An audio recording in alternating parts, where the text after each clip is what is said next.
Hello. Hello. Am I live? Am I live from this hot room? It's actually cooled down a bit now.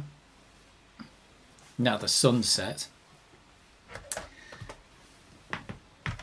How's it all going?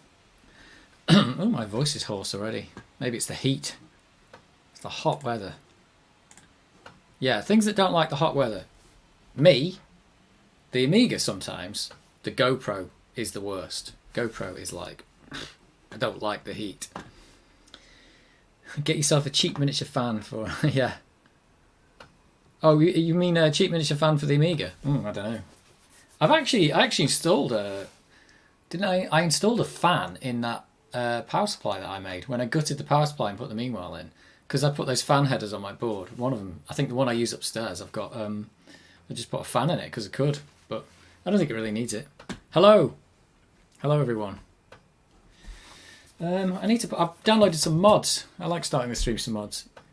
Got USB fan. Oh, USB fan for USB hard drives. Yeah, I used to, back in the day when I had real hard disks, I used to have those things that you put on top. It was like a sandwich and it had a couple of fans on it and you just plugged it in and it actually cooled the hard drives. But you don't really, well, all my computers are solid state now, including the Amiga. It's got a solid state drive in it technically, so it's all gone solid state, so it's not as much of an issue it was before. It's the Amiga's a bit weird though, because the Amiga's all passively cooled. Like me, I'm passively cooled. So the Amiga, I don't know, it'll get hot, but it should be alright. It's not incredibly hot in here. I've had both the windows open. If you hear noise from outside, it's like people playing music or something, so the window's open. But yeah, it's cooled down in it a bit here. I wasn't going to stream today. That's why I announced the stream really late, because I thought, I'll put the big screen on, because I thought it was going to be too hot in this room, but it's cooled down now. Everybody needs a good fan. That's the answer. The computers need it. We need it. That's what we want. We want good fans. I've got some mods. Just downloaded some mods. I like starting the stream with mods. What can I say? Get the mods on. Let's use Dopus to do it, because Dopus is the program. Oh, the camera's in the way of the screen and everything. I think. Oh, let me shut this disc up. Ozzy here. I can't survive in summer without aircon. Yep, I have been in the office all week with the aircon, and it's great. Aircon is fantastic, but at the weekend I have to suffer. And yeah, but aircon. Yeah, I've been sitting in air-conditioned office all week. It's just fantastic, absolutely fantastic. Because it's been this hot all week, actually.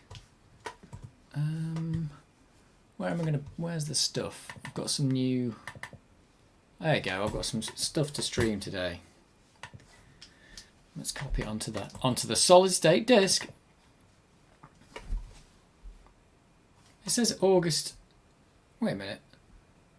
That stream said August 22nd. That was July 22nd, wasn't it? Can you rename in here? Rename. Oh yeah, look at that. Oh cool. The Amiga is like a real computer. It's like a grown-up computer. That was July 22nd, wasn't it? Okay, like you put the full OK in there as well. There we go. And we'll move that over there. Yeah, I went to that modarchive.org and I got just go to the top featured, and I just downloaded like a selection of the top featured again so we could have a listen to them. Got quite a few this time.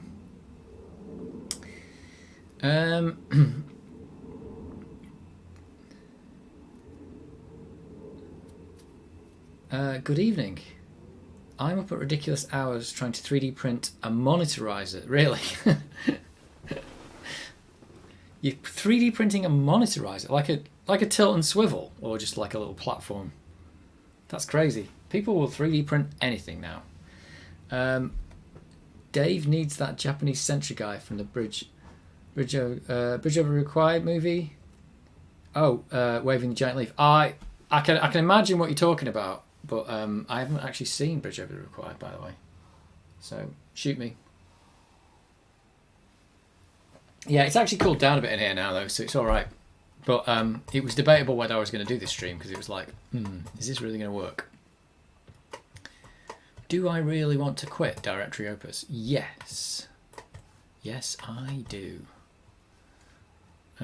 Oh, that was Hippo Player was in there, wasn't it? Hippo. The Amiga never really had a launcher, did it? Like Windows 95's got like a launcher for your programs. Amiga didn't have that, and that's the one thing that I think it was missing from. Well, it's missing now in retrospect. Back then, it didn't miss it because it didn't think about it. But as soon as Windows 95 came along, there probably is one that you can like download and use or something. But hey, I'm using it old school. This is the way it was. This is the way I'm doing it. Just the platform. The monitor itself tilts and swivels, but doesn't go high enough at eye level. I know it's really craning my neck looking at screens all day. Yeah, I said tilt and swivel because I was just thinking the tilt and swivel from the CRT days, but nowadays they kind of all they all kind of do that, don't they? It's a bit weird. At work they've got these like. They've got these stupid stands that go on the back of the desk and with the two monitors that come off it, so you don't have to have anything on your desk. But the monitors are so big now because they're 27-inch monitors that the arms can barely just go far enough apart to get both monitors on. So I'm actually going to put the original stand back on and not use those. I've commandeered one at work to use that. They're using Dell. I can't remember. I've got. Oh, am I disconnecting? Oh no, has it all gone wrong? Yeah, OBS just said it disconnected, so am I having streaming problems? Yeah, I had a minor hiccup. We'll see if that continues. Uh-oh.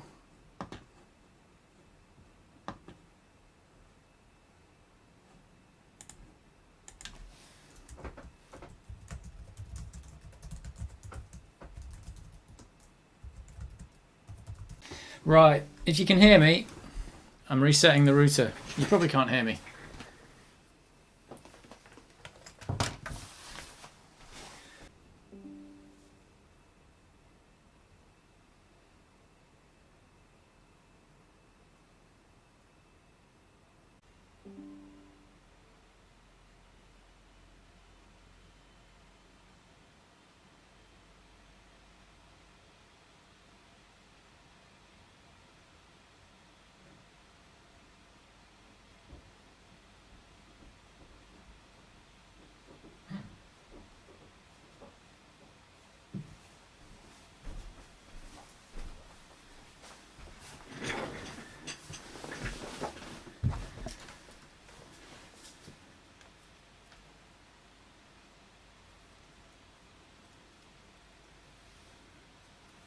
Yeah. Right, I don't even know if I'm online. Let's have a look. Oh, am I online now? Well, that's quick if I'm back online already. That is crazy.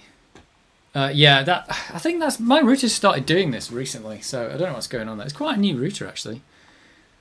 Our router struggles in the heat a bit. A bit of a shortcoming to passively kill devices. Yeah, mine's in a cupboard. They tell you not to put it in a cupboard, but it's in a cupboard. I've left the door open anyway. Maybe it is struggling a bit in the heat. I burn one router a year. ISP, no speed by now. Yep, there you go. It's quite a new one because I upgraded my internet not that long ago, so they required a new router, and it's been fine until like the last couple of weeks ago when it all started going wrong. And I noticed I was playing Halo Infinite, and that multiplayer didn't connect either. It's like the whole internet was working, but anything that needed some kind of weird socket connection like this and internet multiplayer wasn't working. And it's just been, I've started streaming it early on this stream just to check that it's working, and then it suddenly decides to go wrong when I'm on the stream. At least I know it's the router now. It's useless going through the OBS logs because it just said it disconnected. You're like, okay, thanks. I had a makeshift fan for mine that was based on a PC fan case. Maybe I will get some kind of little fan for it or something like that. I'm not sure. I don't know. I think the hot weather is going to go at the end. Well, there's more hot weather tomorrow, and it's going to be even hotter, and then it's probably going to go back to normalish weather for this country. This is Britain, and we're not equipped for hot weather. We just don't know what we're doing. Nobody. I've never been in anyone's house ever that had aircon. I mean, offices have it, and I think some offices don't. But nobody has aircon in their house. Not that I'm aware of, anyway. It's just not a thing here. You just want it to be colder, you just open the window because it's cold outside because it's Britain. But now it's all gone wrong. It's turned into Australia. What's the temperature in Australia at the moment? Because it's winter there, is it? Is it nice and chilly? Nice and chilly. Right, let's see if I can get the mods online from stuff. Oh, that's not what I wanted, is it? Yes, it is.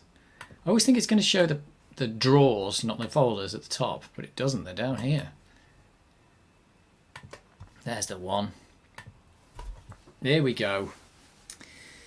9 degrees. Nice. I wish it was 9 degrees. It's been like, well, I think it's been like 30, 31 all day here. And it's going down to 20 at night, which is just unusual for this country. We just don't know what to do. Yeah, temperature over here currently is probably like 20 and it's dark outside, so that's just quite unusual for this country. It's just not right. It's not right. It's not Britain.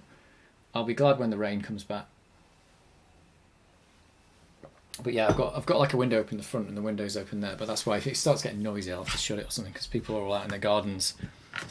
But yeah, it's so hot today that, you know, I went to the park with my nephew and we just didn't stay. There was nobody in the park and we bought a sun brolly and 2 bottles of water and then just left. It was just like, it was too hot. It was really tiring. It just zaps all your energy as well. Right, where's the music? Here we go. What the devil is this? Oh, I like it though. I've got the heating on with the door open trying to dry some clothes. It's quite wet here too. Yeah, it's funny, isn't it? Like Australia's 9 degrees and raining and Britain is like 30 degrees and hot. It's just what's happened. I mean, I know we're in different climate, different seasons, but you know.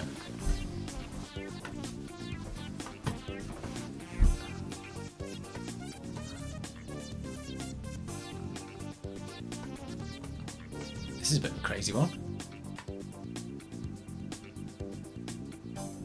Summer greets, there you go, it's definitely summer. All my friends, date 25th of 5th, 96. Is that when this was done? It's about 200k. It is a funky track, this one. It's called Bombastic.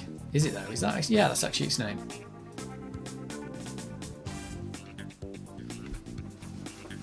It's amazing what you can do with a couple 100 kilobytes.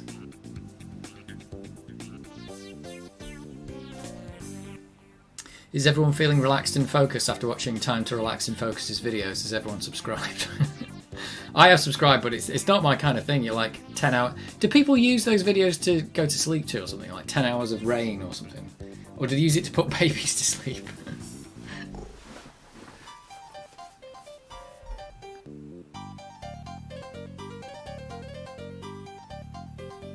Making good use of that one piano sample there.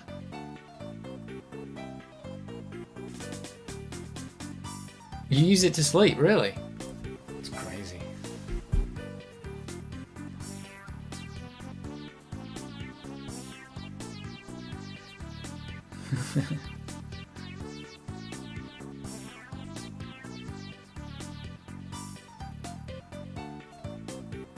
Yeah, they're definitely making a good use of that piano sample. It's hard to believe this sampled audio was only a few years later than the SID. It was a huge technical feat. Yeah, it's pretty good. It's pretty good. I mean, and it's a totally different way of doing audio as well, which is like the SID was... Well, I think the SID was quite unusual because back in those days when you had all these little chips, the SID has properly got 3 proper analog synthesizers in it, which was just light years ahead of everything else ever did. But it's kind of short-lived because straight after that, you ended up with the Amiga, which is just like, just feed it a waveform and we'll play it, and that's it. And that's kind of the way it is now. It's like, just feed me a waveform and I'll play it. Except we've got faster CPUs now, so we can do stuff. And we've maybe got DSPs to do stuff as well, like reverb and things like that. We'll just keep going, it's quite good. But yeah, I think this was the future. We kind of lost a bit because we didn't have the analog synth, but, you know, in a way, this was better. You got better sound effects in games because you could just make any sound effect. I think that's where the Commodore 64 fell over a bit. The music was really good, but the sound effects were a bit rubbish because they were just, you know, anything you could make with the synthesizer. Ooh, this one's loud. But the Amiga was like, well, if you wanted sound effects in a game, you could properly make proper good sound effects. You need to subscribe, then never sleep. I never sleep. Deep sleep is great if you can achieve it. Yeah, the way to achieve it is do what I do. Just ride 25 miles down your bike and you'll sleep every night and there's no problem. In fact, you'll just want to go back to bed all the time. Dave, have you had that Amiga for how long? This Amiga, this particular one, I've had it, I don't know. I was going to say last year, but I could be wrong. There's a YouTube video of me unboxing this from eBay. So whenever I posted that video is when I did it.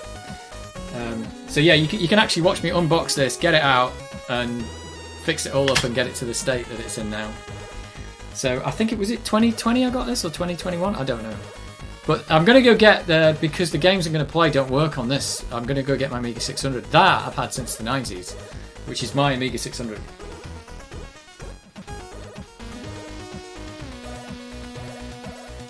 But I do like the 1200 because it's, I never had a 1200 back in the day. I like the 1200 just because it's, well, you can get more memory in it quite easily actually. It's a bit like the Amiga 600 is good because you could get a hard drive in it. This is good for the same reason. But the 1200 is good just because that trapdoor at the bottom, you just stick some memory in it. So that just makes it great. Oh, and it came with the 2 meg as standard. So you get your 2 meg chip RAM as standard, you slot your extra RAM in the bottom and you're good to go. Whereas the 600's like 1 meg, and then you get in the bottom, you just get another 1 meg of chip RAM. So people you can put fast RAM in it, but it's kind of a hack if you think about it. It wasn't really supported by Commodore to put fast RAM in the Amiga 600. Because none of these mods would play on the Amiga 600. I think you could get a couple of them to play, but you'd run out of memory almost immediately. So that's a bit annoying. Yeah, I've used up 2 megabytes of memory basically, just playing Hippo, which is the entire memory of the Amiga 600. So most of the stuff just wouldn't play. You could play a couple of mods and that'd be it, and then it just stay. I can't play anymore, sorry, and it'd fall over. In hindsight, we know analog synth samplers work well in tandem rather than replacing one another. Yeah, they do. It would have been great if the Amiga had the SID in it as well. I think if they'd have bought, if Commodore had bought Amiga earlier, they might have done that. You know, if they bought it earlier in the development, like just as the Amiga was, being formed, they might have said, well, we're building this chip to do the samples, and they might have said, look, do you want to put a SID in there as well? Build it inside the same chip. And then you could have just had a SID in there too. That would have been great. But it didn't happen. You would have had to try and keep them in sync quite well though. But I suppose it's simpler the way they've done it because the Paula chip just does those. It's got those 4 channels. They all work in the same way, and you just feed them whatever you want. And technically, you can still make SID-like sounds with it. You just need CPU to do it. And I think people did that in some games. Yeah, an updated SID to go along with the sampler. I think it wouldn't have even need to be an updated SID. They could have just put the SID in. Like if you put what you've got now but with a SID, it would have been. Oh, it always would have been better.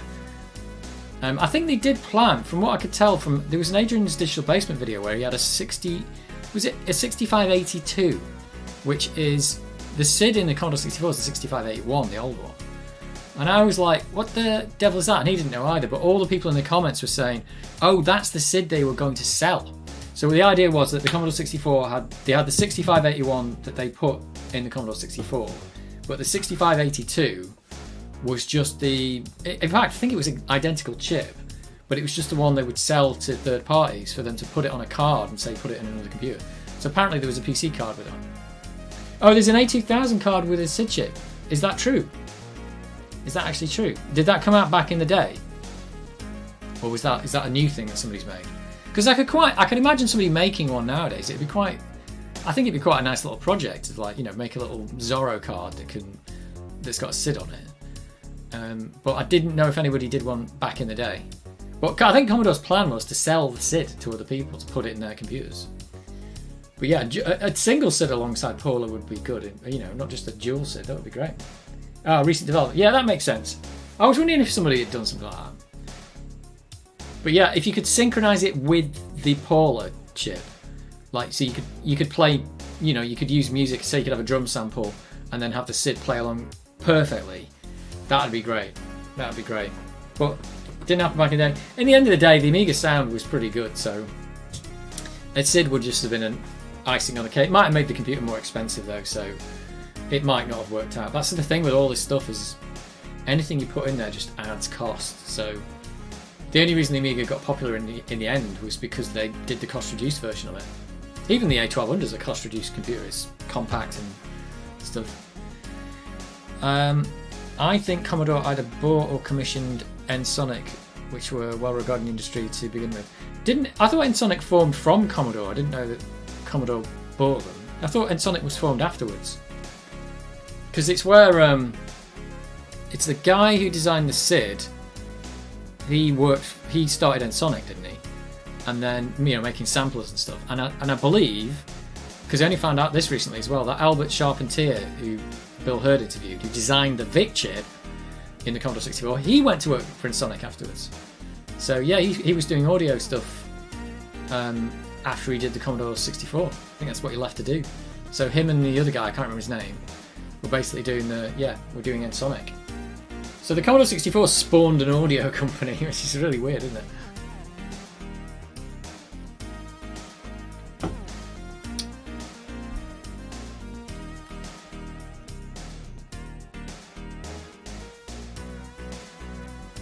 Oh yeah, SID came first. Yep, there you go. I thought it did. I thought Ensoniq came about from the guy who made it, and then he went on to do Ensoniq. Like I said, and then he grabbed Albert Charpentier, who did the VIC stuff, and he grabbed him, and they designed stuff together. I'd have to look up what Albert Charpentier actually did after the what chips he worked on and stuff like that. But yeah, he was basically doing audio stuff, and he was saying, like, from his point of view, he didn't see that the video chip and the audio chip were that different. They were both just like getting streams of memory and sending them out somewhere. So that's what a video chip does, but it's what an audio chip does. So from his point of view, they were kind of the same. It's good. I don't know if you've seen all the interviews with him on Bill Hurd's channel and at the Vintage Computer Federation recently. It's like he just came out of the woodwork. It was something like I'd never heard from anybody who really like made the Commodore 64, and then he turns up and he's like, yeah, I made the VIC chip, or I designed the original static RAM in the VIC 20, designed the VIC chip, designed the VIC 2.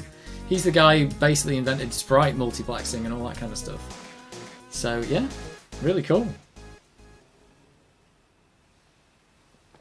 And he's still, I think he's retired now, but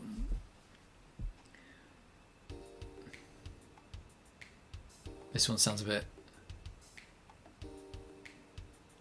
easy listening. I don't know what games I think I'm going to play more Cross Out, X Out. I think I'm going to play more Parasol Stars and Cross Out today. Unless there's anything else I should play. I have got Cannon Fodder 2 to start, you know, at some point. I think I might. I don't know if I'm going to start that today. I could have a quick look at it. I'll play some more X Out because I want to have another go at that. Trouble is, these don't work on the 1200. They just don't work. Oh, I've got some Swiv as well. I haven't played Swiv since last time. I'm collecting collecting games now, collecting box games basically. I'm not trying to collect them, I'm just buying them.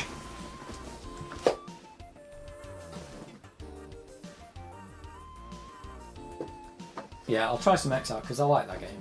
See if we can get any further. I think it's all about the strategy with that game. It's like picking the correct ship and stuff. Favourite artist of mine back in the day started on Amigas and actually played live with them very early in his career. That's pretty cool. Yeah, it was like I think the audio is pretty advanced. It's not good by today's standards by any means, but I think it's still for me the Amiga is kind of a template for a modern computer because it's doing stuff that modern computers do, which is just have audio samples fed to the audio output. That's what modern computers do basically. So yeah, the Amiga was doing that in 1985, which is like a bit of a game changer really, I think. I don't know if anybody else, maybe the arcade machines were doing that, but the early arcade machines in the early 80s weren't doing it. They were doing bleeps and stuff like that. They weren't even doing anything as good as the Commodore 64. A new re-envisioned Amiga Linux might be a cool framework, cool on a on a framework laptop. Amiga Linux. Oh, framework laptop is a modular laptop. I don't know anything about that. Is that thing that Linus from Linus Tech Tips had? He had something where he invested in the company, didn't he? He built like laptops where you could actually plug stuff into it. Michael Wells, he recorded in a force mass motion, right? I bet the Amiga was used in a few tracks here and there for a few things, but it's probably not credited. It definitely got, like, there was a few tracks that people said they did. What, there was that one that, I've mentioned it before and I've forgotten the name again, where they got two Amigas and MIDI'd them together to make some track, and they pretty much did it on an Amiga. But I'm pretty sure the Amiga was probably used in a few things here and there. I think maybe it was probably the Atari ST that was used more, even though the Atari ST had dire sound. It did have its MIDI interface. Apple had a two-tone beep when A400 arrived. A revolution for Apple. Oh, A500, yeah. Yeah, you've got to remember about Apple though. One of the things that Apple did with a lot of their stuff, maybe back in the 70s I'm talking about, is they got there first with a lot of stuff. You know, having a computer that made a sound, they did it in the 70s. You know, computer with a disk drive did it in the 70s. So they got there early. Let's face it. You got to give them credit for that.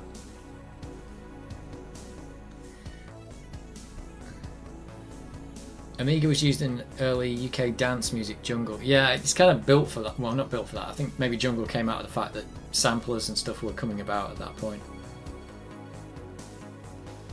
Certainly a lot cheaper than a sampler. And I suppose this is the thing, is like a lot of the time we listen to this stuff in games where they're memory constrained and they don't want to use much memory, but when you actually use the entire Amiga for whatever you can actually do much better things. I can't remember what the sample rates are. It's in the book. Let's have a look in the book. What's the maximum sample rate you can do on the Amiga? I'm dropping my joysticks. I'm going to need them in a minute. I've got the bare metal Amiga programming book. Let's have a look at the audio section. Maybe it even tells you in the first page. Maybe not. Let's see. Maybe someone will get to it before I can read it. Direct memory access, blitter, sprites. Where's the section on audio? Here, audio is chapter 2. 23, page 23. Well, there's not very many pages in before you get to the audio. Should we put the where's the? Let's put the quadrascope on. Oh no, hibboscope. How do you do it? There it is. Oh, let's put that on. Oh my god. Hang on. What about that one?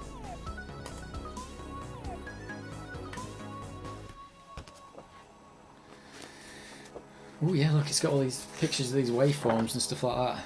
It's like telling you all about audio. It's like, yeah, come on guys. It's talking about the low pass filter and why it was put in.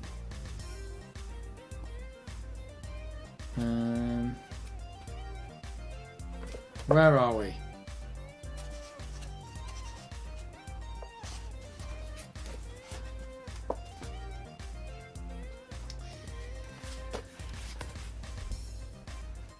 Babylon 5 Todd Rudkin video was used for the Weather Channel for local cable stations.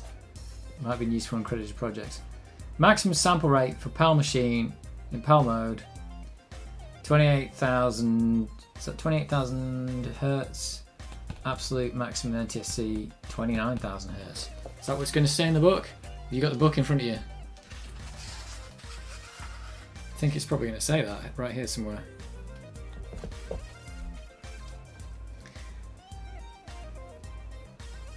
Yeah, this has got sample rate 28,867 hertz. So you can go from 8 kilohertz to 28 kilohertz. Yeah, the actual sample rate achieved is shown between the brackets. So it's actually just almost identical on PAL and NTSC, just depending on these values you have to set. And that was all 8-bit, was it? I can't remember now. It was 8-bit sampling, wasn't it?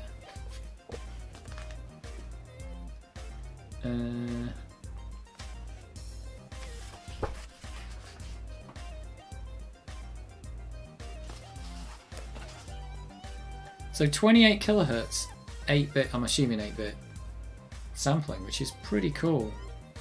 Yeah, audio data consists of 8-bit wide audio samples that are fed to the DAC in order and at a constant speed. Each time the DAC is fed with a new sample, it will change its analog voltage according to the value of the sample. There you go. So 8-bit, 28 kilohertz samples is the best you could do on the Amiga. And believe it or not, that's not far off, actually, what some... I bet you what some games consoles are doing, and mobile phones and stuff. You always think they're all like 48 kilohertz, but I think actually a lot of the time they're not, because they're trying to save on power and stuff like that. Possibly save on memory as well. Because the audio can get massive in games now, like massive, because you're putting like thousands of voice samples in. Was either ProTrack or Octomod, I think, had the cool output back in the day. Yeah. Octomod did the 8-channel thing, didn't it? 8 channels plus MIDI. Yeah, I've got Octomod somewhere. I still haven't had a go at it, and I've got a MIDI interface. So, yep. CPU mixed with the channels together with trickery. It's not actually that much trickery. It's just this one's not working actually.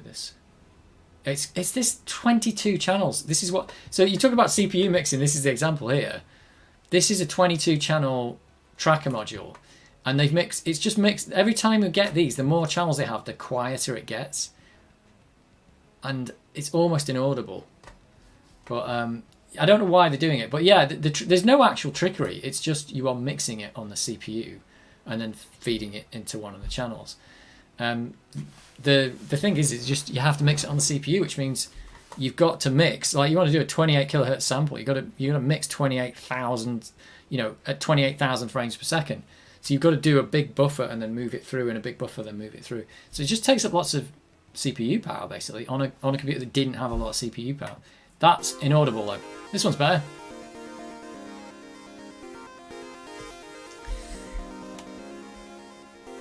The sound quality is not the best when you had more than 4 channels that were CPU mixed.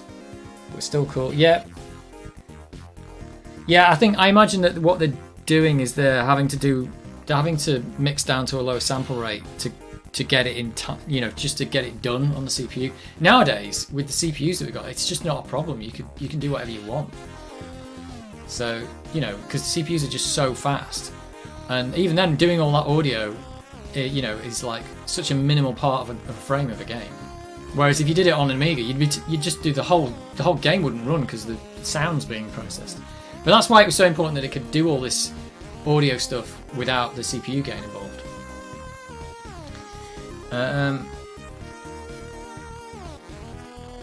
Locked to the main crystal clock in Amiga. In theory, it can go a higher clock if you sync with the Genlock or external sync. Oh yeah, that's a good point. Yeah, because Genlock allowed you to do an external sync, so in theory you could do something different. I wonder if it mentions that. It does mention the Genlock in the book in places.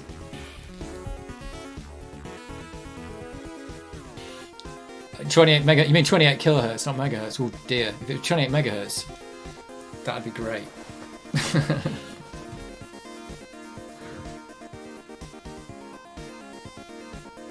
But yeah, Amiga audio capability, pretty cool. It also mentions in the book, it talks about it might even be in the Amiga hardware reference manual, it talks about the low pass filter. The low pass filter is put there to solve the problems. It's when you're going up through the frequencies. You get these like blips that come out because the frequencies are all going wrong. So you put it through a low pass filter and it evens it out. So I think they imagined that everybody would just put the low pass filter on all the time to solve that problem. Which I think the Amiga 1000, the original one, did have that. It was the low pass filter's just on and you can't turn it off. Or maybe that is just on all of the Amiga 1000s. The problem with that though is everybody hated the sound of the low pass filter on. So everyone just turns it off and just puts up with the fact that the samples might not be correct. So that's the way it works. There's a better explanation of it in that hardware manual. There's like why the low pass filter is there.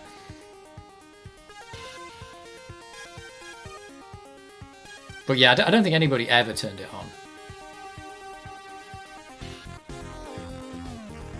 But it gave the Amiga its weird sound, I suppose.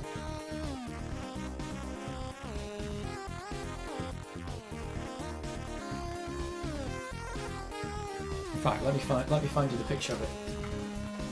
Of what it does. If anybody's interested in why the hell there is a low pass filter in the Amiga. Where is it?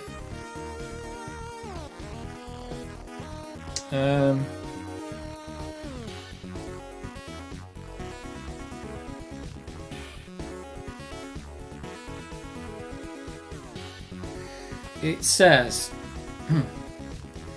during playback, digital samples are converted to analog signal. A phenomenon known as aliasing will occur. Yeah, just like in graphics. Aliasing creates frequencies in the analog output that are not present in the original digital audio, and these frequencies are usually unwanted. The frequencies that are created depend on the sample rate that is used to play back the audio. For each frequency in the digital audio, 2 new frequencies will appear in the analog output. One at fs-a, I'd have to say, it doesn't say what they are. But it's got a graph of like the blips that you get like there, and that's why you need the low pass filter. But nobody, just people are like, nah, I'm not turning that on. And as you can see, it's fine in all these other places. So that's at 10 kilohertz. It's starting to go wrong there. I bet you most people didn't have their samples at 10 kilohertz anyway. So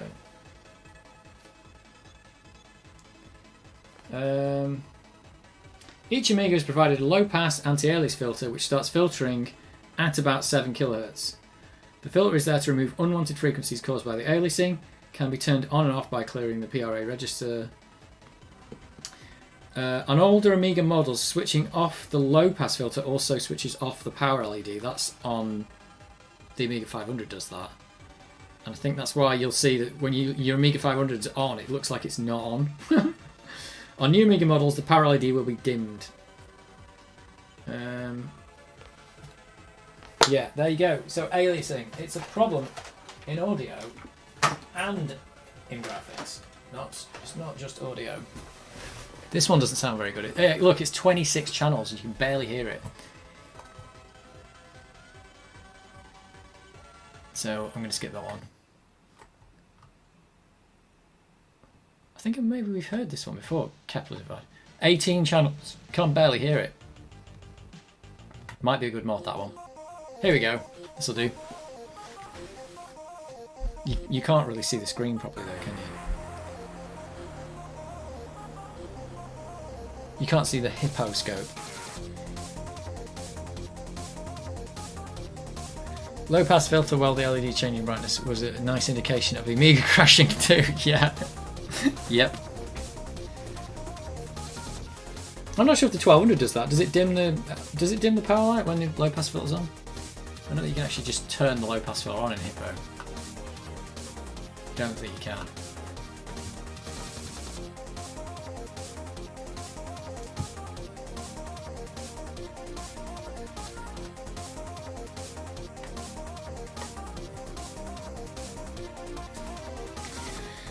But yeah, the Amiga had awesome sound. That's what we do know. The Commodore 64 had awesome sound. The Amiga had awesome sound. It's a fact. You can't deny it. It was awesome. They were both awesome.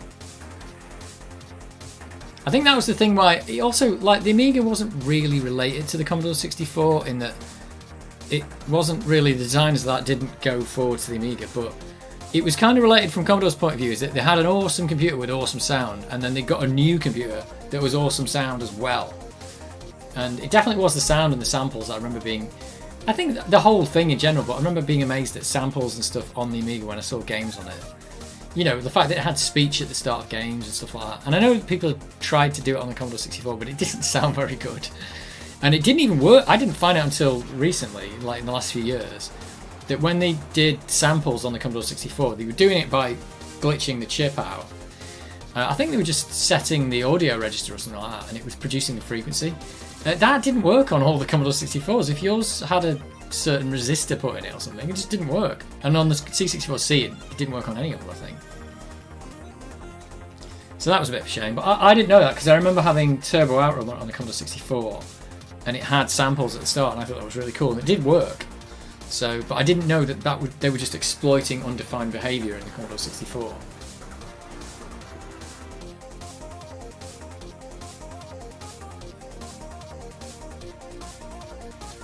But the low number of channels in the Amiga and the Commodore 64, like 3 and 4 channels, is the thing that, like, you want to do a chord, you can't. You want to play a chord, you need like at least 3 or 4 notes. And you can't do it, so you arpeggiate everything just by playing each note individually. And that's what created this weird tracker mod sound that you get on the Commodore 64 and the Amiga. I think it relied on the noise bleed that was inherent in the ICs. Yeah, I think it did. I can't remember what they did to do it. They set I think they put something in one of the registers and then just set the volume register, and it made a click. But they realised that it clicked at the frequency of the one of the other registers you'd set, and if you did enough clicks in a row, well, you got a sample. But again, this just comes back to the fact that the CPU had to do it as well. So you generally wouldn't hear a lot of that sample stuff while the game was playing, because it was sucking up the entire computer to do it. You were also not going to be able to get anything like 8 kilohertz, I think. You were going to get way lower than 8 kilohertz. So the fact that you can even recognise voices in it is also weird. It didn't work on the C64-2 or the bare metal or the metal box C128. Yeah, I believe I read that you could put. They call it something, the mod, to get it back. I believe you can mod them to get it to work again. They call it something, the mod. I can't remember the name of the mod.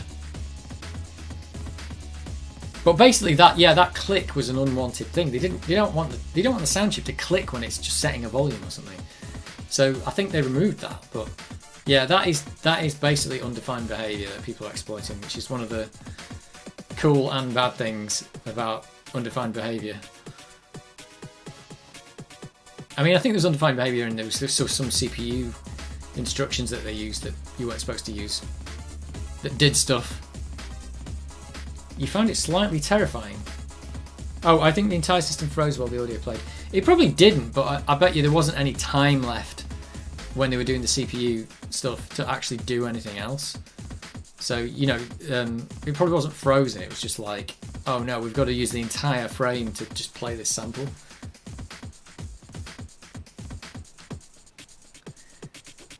It's bloody hot. Play some winter games so I can look at some snow. I can't. I've only got winter games on tape on the C64, and it doesn't work. I think one of my future videos will be to repair the tape drive. I've been watching some videos on people repairing their tape drives. Gadget UK's got one. He just cleaned it, and I think he did replace the belt on one.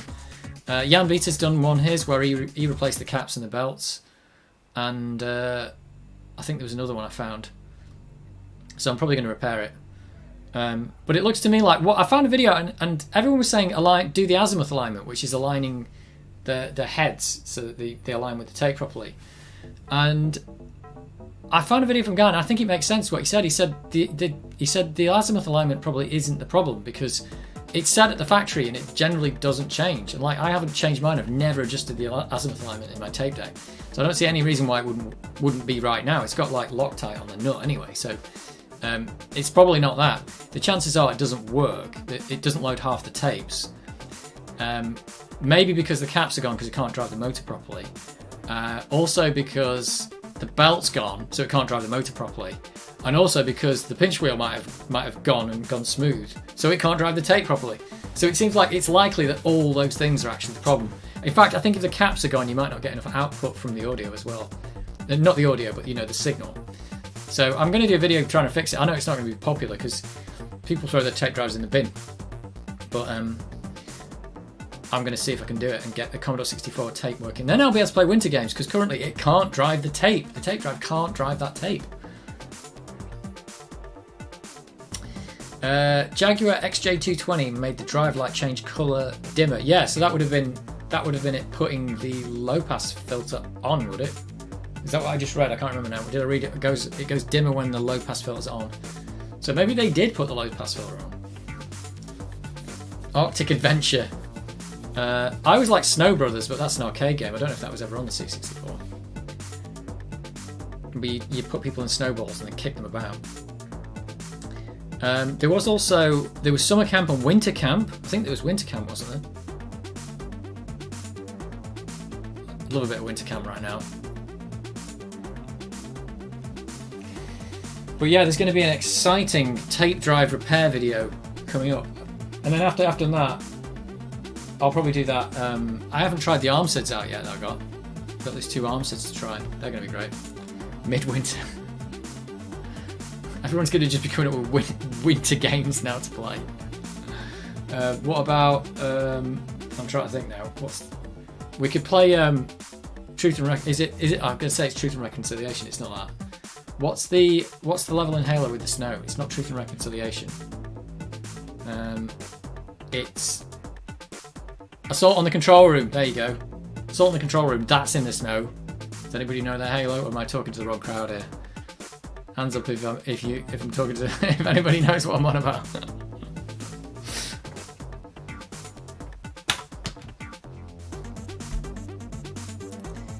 Nice track, sounds quite modern electronic music. Yeah, is it modern? They've always got these modern dates on them, but I don't know if all these are actually modern. From the A500 demo at Datastorm 2013, there you go, it's pretty modern in the big scheme of things. I mean, it's like 20 years after Commodore went bust, so I'd say that's modern.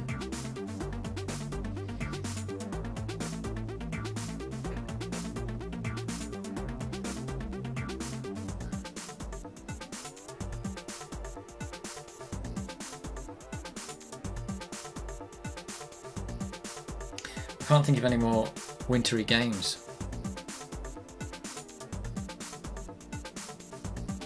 I mean, we can play Cannon Fodder again. They've got snow levels in that.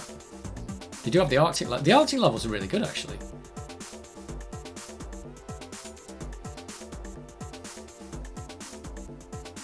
Game on. I am going to game on. I'm going to get my other Amiga to game on because this Amiga is not going to play any of the games that I'm going to try. Disappointed. Amiga 1200 fail. Let me go get my other Amiga, my actual Amiga. Meanwhile, we get to listen to the last few of these mods.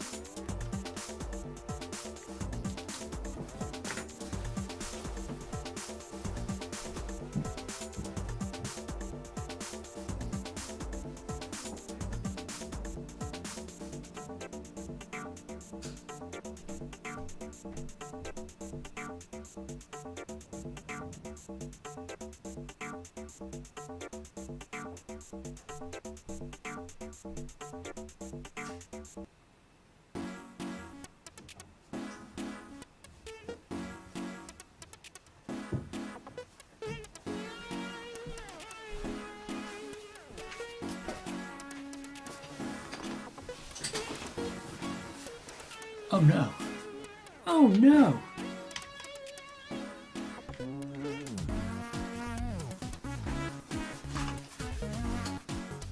I think we had this one last week. I recognise this. Yeah, look, this is my Amiga 600. This one's actually mine. This is from back in the day. In fact, the picture on this live stream is this Amiga, like really dirty before it was cleaned up because it'd been sitting in a loft for 10 years. In my back room for 10 years, actually. Still works though. The floppy drive didn't work, that's been replaced. And what else didn't work? I think that was it. I think it was the floppy drive that was the big failure on it. It's been recapped. Because let's face it, if you've got a 1200 to 600, or a 4000, or maybe a 3000, if you haven't recapped it by now, you should do. Supercars 2, is that all in snow?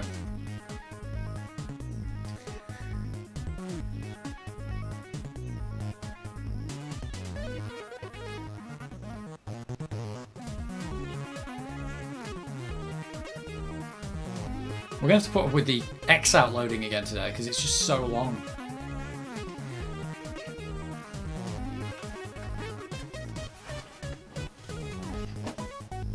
I don't know what other videos I've got to do. I'm going to do the ARMSID video, the cassette repair video.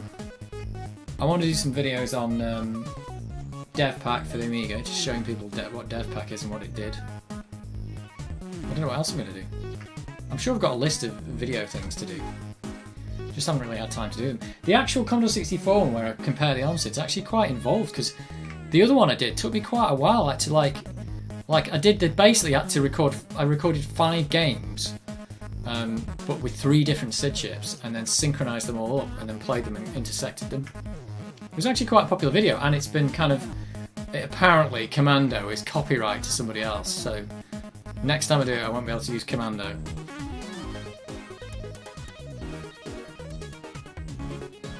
Which I seriously doubt that someone else has claimed the copyright for 10 seconds of the Commando music on a Commodore 64. Seriously?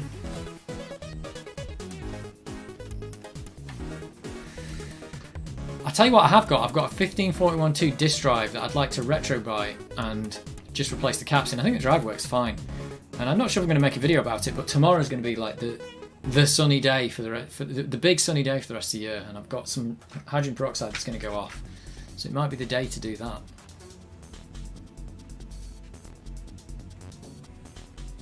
Oh, I've also,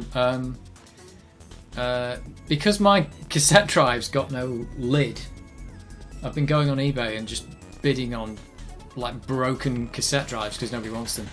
So I've currently got a bid in for one that's like £2. Please don't outbid me. Yeah, I'm bidding on one. I'm bidding on a cassette drive that's £2. Looks like it's got the record and play buttons stuck down, which if that's happened for like 30 years, there's no way that drive will work anyway. But I just want the lid so I can put it on mine and get mine working. I shouldn't really bother. I've bid on it now, but hopefully someone will outbid me. Maybe I'm not that bothered about having the lid on the cassette drive.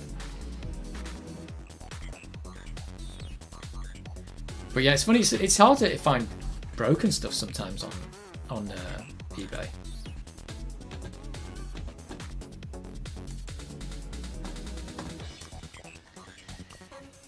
Yeah, how much do broken tape decks cost these days? Well, there's one for £2, and there's one for £10.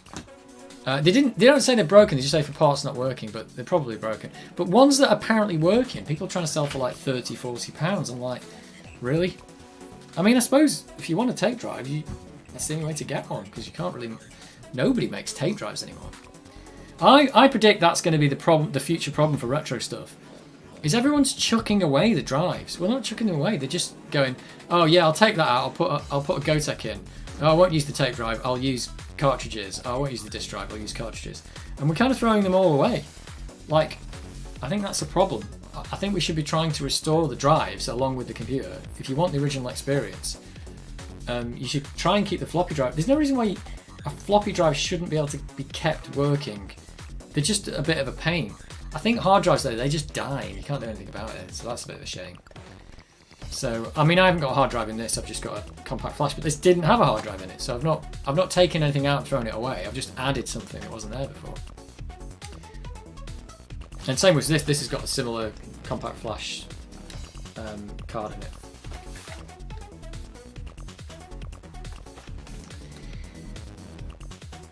Yeah, I bet loads of them have been just thrown away with the same 664s. I bet you they have, or people, yeah, I don't know. It just seems like it's weird, they kind of seem like they're valueless. And the same with I say that, I've been looking for, I've got a floppy drive there from the Amiga, and I'm pretty sure it's got a dead motor driver chip on it. That was, after all the investigation, I was like, this has got a dead motor driver chip. The stepper motor just doesn't turn, and the chip looks like it's shorted. And I can't find a replacement chip, which if I could just put it on, because it's out of production. So I thought I'll be able to find one of these drives broken somewhere, but I just can't. I've got to search on eBay for when it comes up. But I just want the same drive but broken. That's what I need, so I can actually get, if I can take a broken drive and my broken drive, I could fix it. But I'm not throwing the floppy drive away. In fact, it's the floppy drive from this Amiga 1200. So when I got this had a dead floppy drive in it. I think it's that. Yeah, it's the one from this Amiga 1200. It had a dead stepper motor in it. But I reckon if the stepper motor gets resurrected, it'll just start working again. But yeah, they are a bit temperamental. And the drive from my Amiga, this one, I've still got, and it kind of works. It had a bad cap in it, which I fixed, and it kind of made it a bit better, but it still doesn't really read a lot of discs that well. And I'm sure I can restore that one too. I just need to learn. I bet it might actually be out of alignment, that one, which apparently is not usually the problem, but it seems like it could be, because the caps have been fixed, everything's running on it, the motor's running and everything. Just doesn't work. Right, I was going to shut this down, but there's not really much to shut down on the Amiga. I'm just going to turn it off. That's how computers worked back then. turn this off, and I'm gonna get the Amiga 600 going. Oops, turned it on. I'm operating the power supply with my foot. I don't know if that's the thing that everybody else used to do. Right, I might bang the microphone here, so just warning you. Connect it to Grease Weasel, then you can calibrate it. Oh, can you? Can you? That's what it needs. I suspect it just needs calibrating because it's been fixed. Like I said, originally it wouldn't run the motor, and that got fixed. But it's just like, it's 50-50 whether it'll load a disc. But if you put it in Amiga test kit, it says, you know, you get those 11 out of 11 things. It doesn't give you 11 most of the time. So I suspect it's out of alignment. Which I don't know how that's happened. It might have been banged a bit over the years. Maybe it got dropped or something. I'm not sure. I went to put the Amiga 1200 in a different room because I've just got no space. Got no space.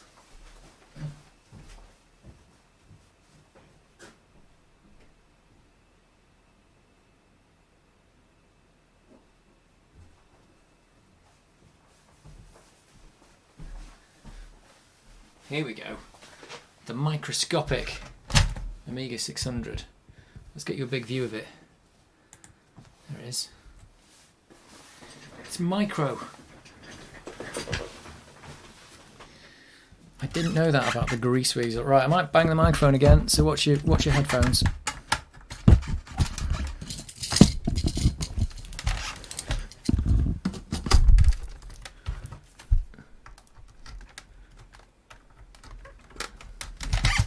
And I'm keeping this Amiga 600 kind of old school because I've just kept Kickstart 2 in it, and it's got Workbench 2 on it, so it's kind of old school, which I quite like. Because the Amiga 1200 I've got is kind of upgraded, it's got 3.2 on it and everything. And this one's stayed old school. Right, I'm not going to use the squeaky joystick because it's too squeaky and it annoys me mostly. No one else has complained about it, I think. Wow, so much room with the 600. So much room for activities. Oh, this has got a modified PC drive in it now. One that I got off Amiga Kit or something, which are quite rare because I bought it and then they were just out of stock and never saw another one. It does work though. It's got a 3D printed button that looks a bit rubbish. Apart from that, it's alright. Did you have an external floppy drive for your Amiga 600 back in the day? I definitely had an external floppy drive for my Amiga. I don't know if I had it because I had Amiga 500 at one point and then I had a 600, and I seem to remember having it like balanced on top of the Amiga 500, and I might have kept it when I moved to the Amiga 600. But I definitely had an external. I don't know where that went. That probably got sold or something. Back in the day, I owned a 500. And 2 600s, and I've finished up with 1 600. So the 500 probably got sold to buy a 600 with a hard drive in, and this is a 600 with no hard drive, which I was quite shocked because when I kept it I thought this was the one with the hard drive. I must have sold the one with the hard drive, maybe to buy something else, buy a PC or something, I don't know. Sacrilege, buying a PC. Why would you do that? Let's just give it a quick boot with the Amiga test kit and see if it works.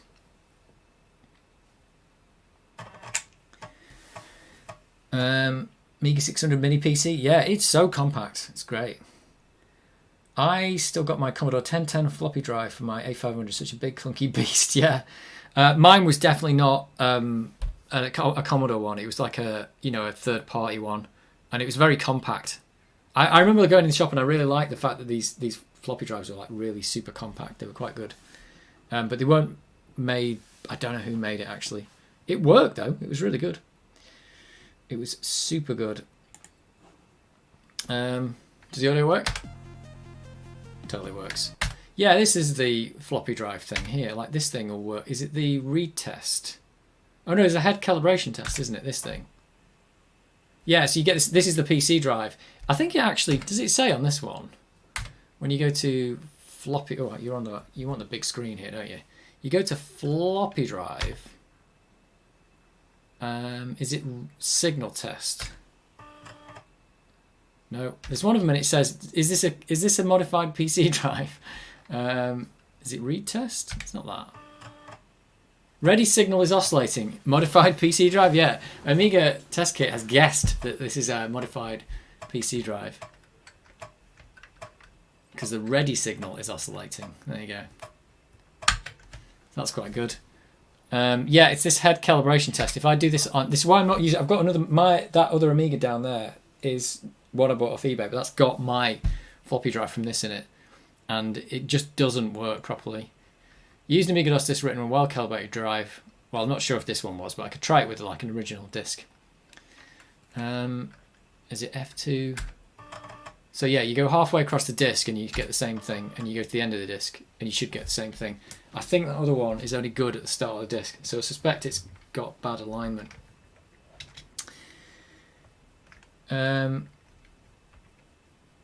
Please, Dave, play a few games by using the floppy drive. That is exactly what I'm going to do. That's exactly what I'm about to do. That's why I'm about to swap Amigas, because I'm actually going to use the floppy drive. I'm going to play Crossout from the Power Up Ocean Pack. And I might play some Parasol Stars. This is what I did last week, but hey, I wasn't planning on actually streaming today, so we can maybe have a look at Cannon Fodder 2 as well as a start. I don't know, it depends how far we get. Spent 45 minutes just playing mods. Yeah, here you go. This is what you wanted.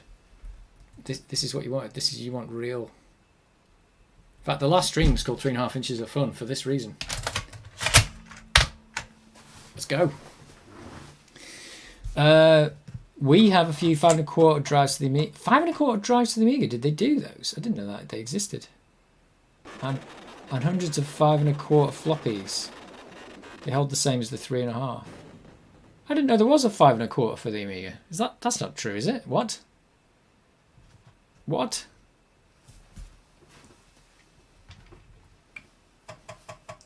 Right, this game has got insane loading.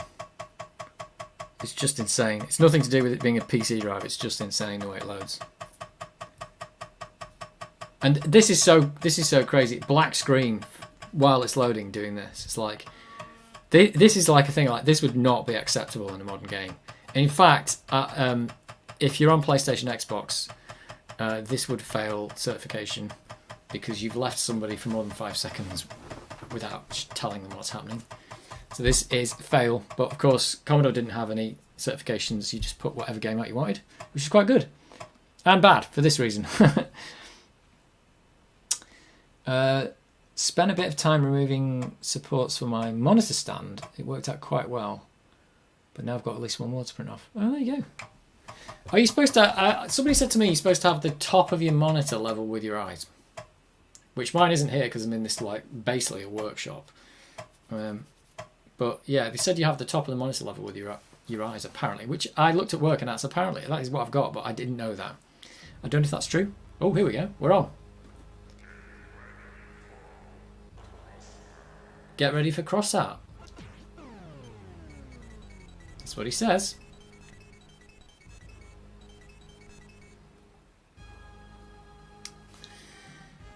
Yeah. Why am I disconnecting? Some people like the screen lower. Okay.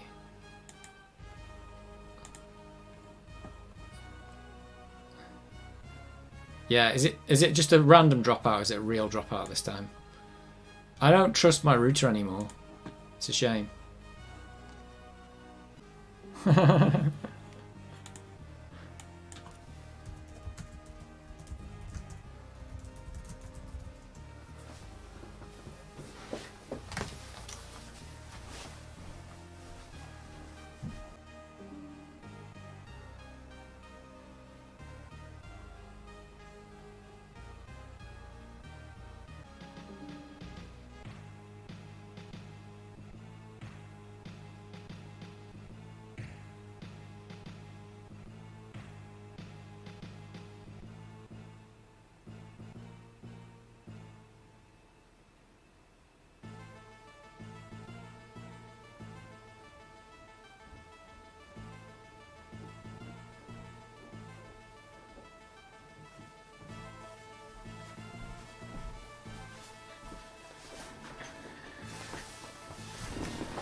Right, I'm back.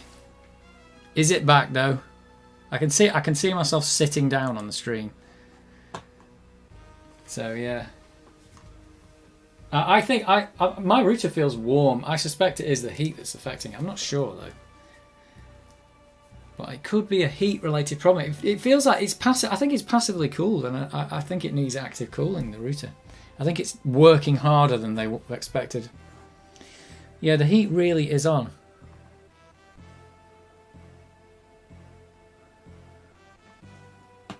Back in 240p, brilliant. Hopefully that'll fix itself in a second. I am streaming at like 4 kilobits per second. 4,000 million kabillion bits. Tell me when the 240p's gone.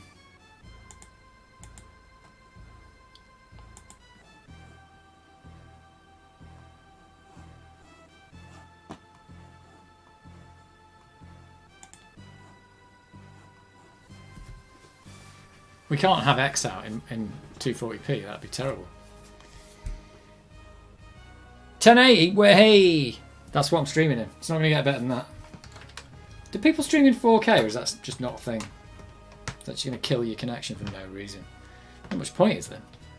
Right, might as well start this loading because... Oh, you have to press the mouse button. Why? This is another thing. This game is just bonkers. It's like there's just a press this specific button on the screen, but don't tell you what it is. Router probably works better when it's outside of the plastic casing. Yeah, it is quite warm. I just put my hand on it before. It's actually quite warm. I thought it was going to be the GoPro that was going to overheat today, and the GoPro is fine. 60 FPS Amiga, never knew. This is 50 FPS. I'm streaming at 50 FPS. We're in Powerland where everything's 50. Also, if you notice, all my videos are at 50, and it's because it's basically because the lights and the electricity's all at 50. So if I do anything at 60, you get horrible flicker. So all my videos are at 50, and the Amigas are all at 50. Don't sunbright the router. I won't because it's black. So it's sucking in the heat. If I put that outside, it would melt tomorrow. I think it's going to be 32 tomorrow. It would just melt. Right, I'm still not exactly sure what the best way to do this first level is. I've got 12,000 goodies. I'll buy the second best ship. I think that's the best way to do it. And we want the really good guns. Oh, that's nearly wiped me out. And can I buy... Oh, I can buy that. And I've got 400 left. Is there anything I can buy with 400? Doesn't tell you the price, you just have to click on it. Right, we're back in this problem of I cannot die. Cannot die. Drop the router in a tank of mineral oil. That might work. That would probably work. YouTube chose 1080p 60. Oh, I'm streaming at 50. That's weird. I'm totally streaming at 50 FPS. So, they lie. Or they've upscaled it. Maybe YouTube's upscaled it to 60. But I'm streaming at 50 because the Amiga's at 50, the lights are all at 50, the camera's at 50, this camera's at 50, this one, it's all 50. So even if it was going up at 60, it'd be getting converted. Right. Also, the other thing I didn't tell you, you got to press the X out button. Right, I've really got to concentrate on this game because it will just do me in. Oh no, the camera's in the way of the screen. If that does me in, I might have to move it. Netherlands here shows 1080p 60. Yeah, maybe YouTube upscales it. That's weird. Unless do I have a setting? I don't set the frame rate. I just stream and it does it. So, yeah. That's weird. My preview is just in 360p anyway, so it doesn't make any difference. So, I don't know. If it's in 60, they've upscaled it. Powerland here too, although it's quite irrelevant in the current year. Yeah. It is, yeah. It's not really irrelevant from the PAL point of view. I do it because of the lights. If I put my GoPro or any other camera at 60 FPS and record, you get horrible flickering because the lights are out of sync with it. The GoPro's actually got a setting to change it to... It's weird. It's a setting that when you get the GoPro, it says it records at 60 by default. And then you've got a mode that says reduce flicker, and all it does is it changes all the modes that were 60 to 50, you know, anything that was 120 to 100. And there's a 240 FPS mode, and that changes to 200. So it all becomes multiples of 50 instead of multiples of 60. So that's what the GoPro does. Just to basically, I should do a video on it, because if you are in a country where you've got 50 hertz mains, you should set your GoPro to 50 hertz if you're going to be recording where there's any lights. Otherwise, it will just look horrible. There is one video on my channel, I think, where I unbox something, and there's horrible flickering that I tried to get rid of afterwards, and it's just because the GoPro's at 60 FPS. You must have some strange LED lighting. No, it's just all the light. I mean, yeah, all the lights are going to pulse, basically, because they're all, you know, they've all got, you know, what is it, basically AC to DC converters in. So they're all basically going to pulse. But you can't see it with your eyes, but the camera can. The camera is like, when it's just slightly out of phase with the camera, it gets a bit weird. Need to overclock the frame rate to 120. Yeah, well, yeah, you can, like I said, the GoPro can record at 240 in the slow-mo mode, but for me it records at 200 because it's set to, it's basically 4 times the you know, the actual frame rate, so 4 times 50, or you get 4 times 60. Right, I've got to concentrate now because otherwise I'll get murdered. Oh, this, does it fire 2 homing missiles with that big one, or is it just one? One big fat homing missile. Need to not lose energy. It's dead easy to lose energy in this game, and you just don't even know it's happening. It doesn't really give you any... Oh, wait a minute. This is the squeaky joystick. What am I doing? I said I wasn't going to use the squeaky joystick, and then I've used the squeaky joystick. I'm an idiot. It's the wrong colour. I've picked the wrong colour joystick. Sorry. So, I might go swap it after this game. I don't know if you can hear it. I've got the joystick under the desk. I could do a video on fixing this, but I just don't know what I'm supposed to do. There's nothing wrong with the stick, it just squeaks. If I hold it differently, it'll work.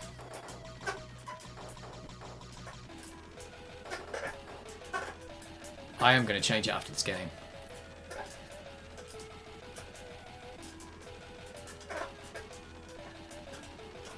Uh-oh, can't get away from those homing missiles. This is weird, this like mini-boss. He has a shield. As soon as you shoot him, he just goes back under there. Really weird. The music's good on this, but it was good on the Commodore 64 as well. Whoa!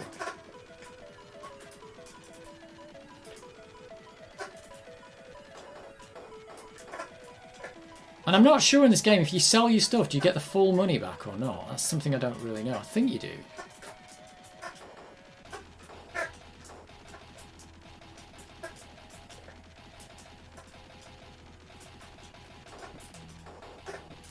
It's got a good pop. I really like the pop when the aliens die. I feel like they've stolen it from Pang.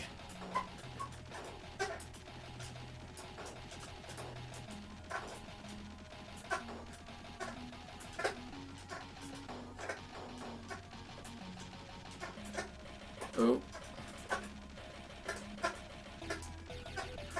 Oh, it's so squeaky, the joystick. Right, this dude.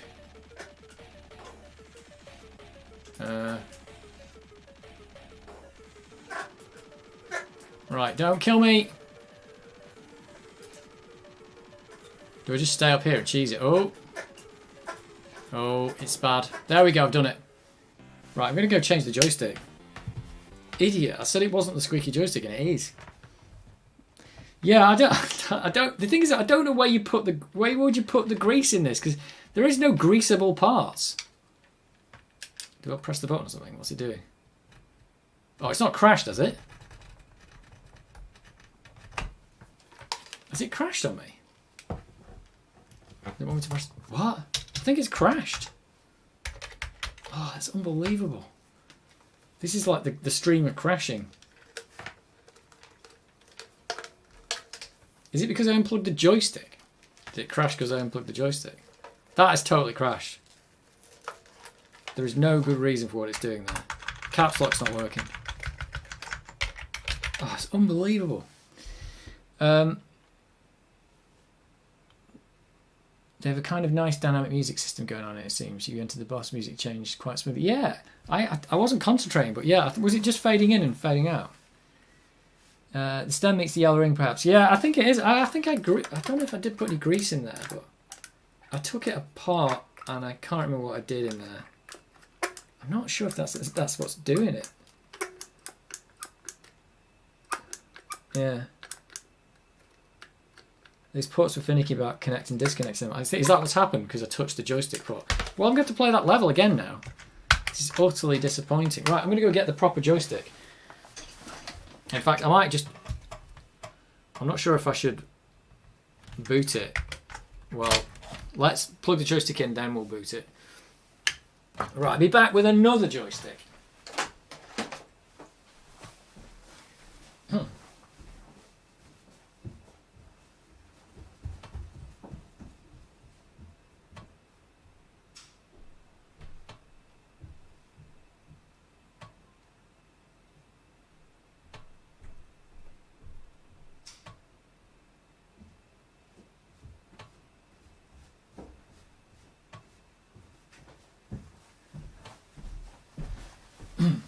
Yeah, people do say, like, don't ever plug anything in or out while it's on.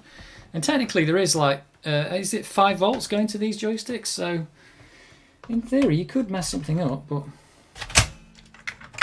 This one's actually way easier to use as well. Just going to grab a glass of water while Crossout takes a week to load. Because I need water because it's bad. Maybe you should drop the joystick in oil. Yeah, the mineral oil seems like the solution to all the problems today. Suzo Arcade, after 40 years, no squeaking, all buttons work. I've never had a squeaky zip stick before. I've got that other one. This one's fine. That one, I just don't know why it squeaks. I've taken it apart and everything. There's nothing wrong with it at all. It's just fine. Threw those against the wall, they still work. Yeah, they are pretty good for that. Pretty good.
Get ready for a Crossout. You see, I had the Commodore 64 version. They didn't have the sample in it, so I didn't know it was called Crossout.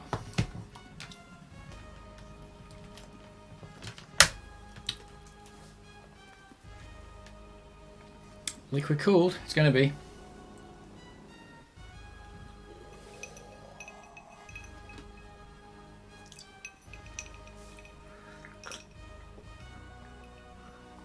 If unplugging the joystick while the computer was on, all 64s would be dead by now. It was 50-50. If you had it plugged in the right port. Like I said, it shouldn't be, because it...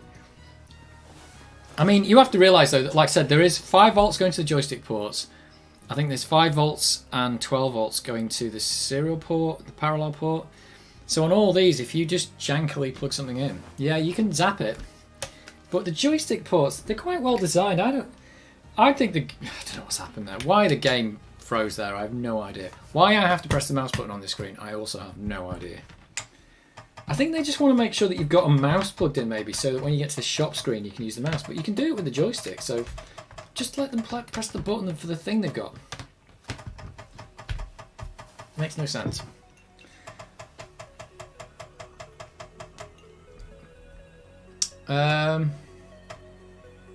Know some A500 that have a joystick multiplexer on the socket. Seems got replaced before. A joystick multiplexer? It's like it's just a switch or something. Right, I'm in the shop. Right, I'm going to just buy the same stuff I did last time because it worked. We'll do that. We have the best guns and we'll have the big fat bullet. And then we're off. On our black screen of death.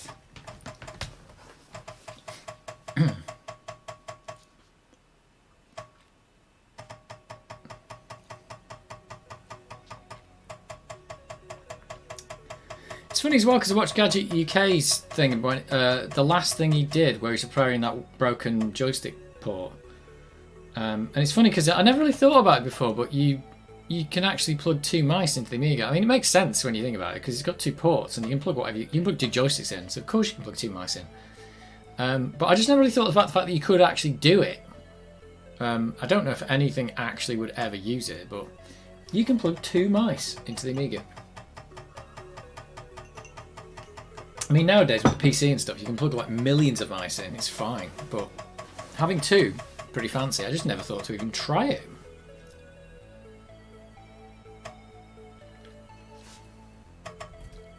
Gonna get the get ready soon.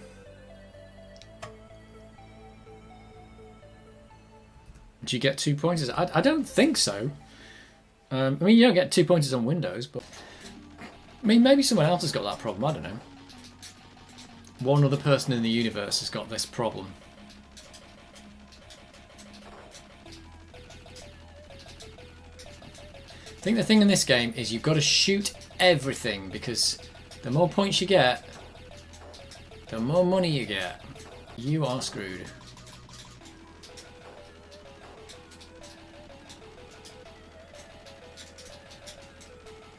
Right, little man, come on.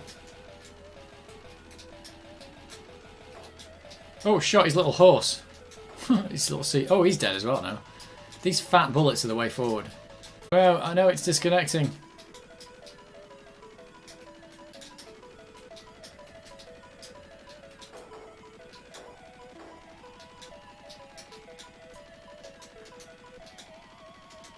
I don't know what the port.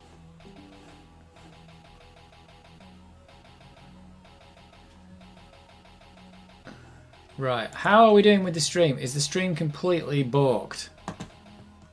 Is the stream balked? That's what I want to know. It says it's disconnecting again. No, for sure Settlers did it. Right. I think it's gone again. Right, hang on. Hang on.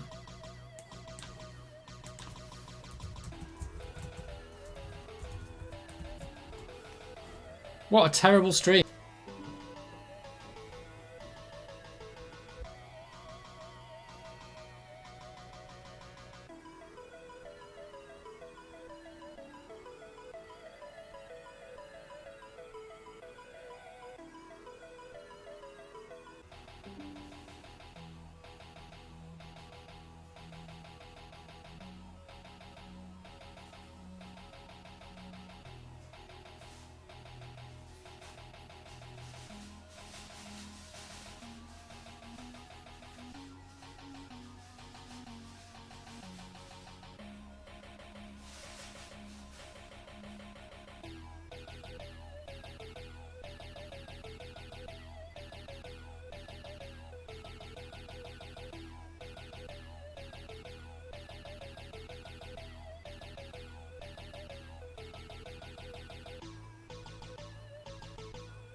Well,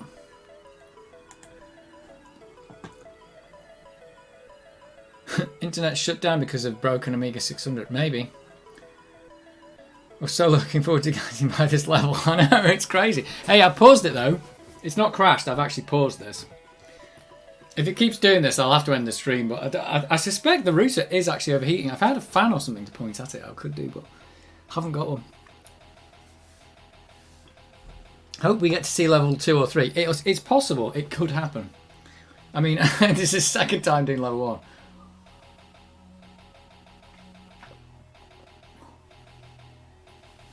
Right. Here we go. Anyway, if you didn't hear me saying before, this joystick is much better than the other one. Right, I've got to unpause and just go crazy. Oh, there we go. It's like absolute battle. At least OBS is good at telling me when it's disconnecting, which is a good thing.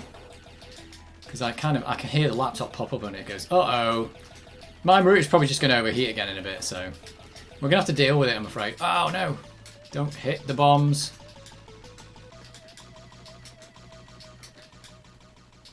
Here we go. It's the boss again. Seen this guy before, haven't we?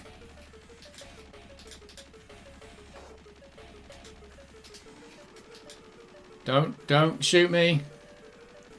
Whoa, nearly. I'm a one-shot dead with this. There we go. Right, don't crash.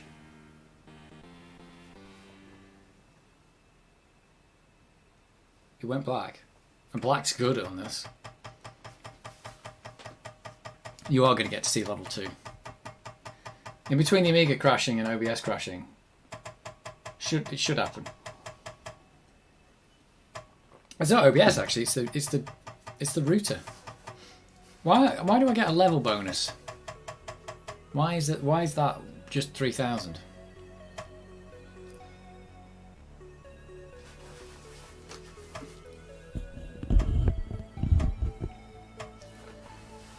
This is a good game though. I like the kind of strategy element to it.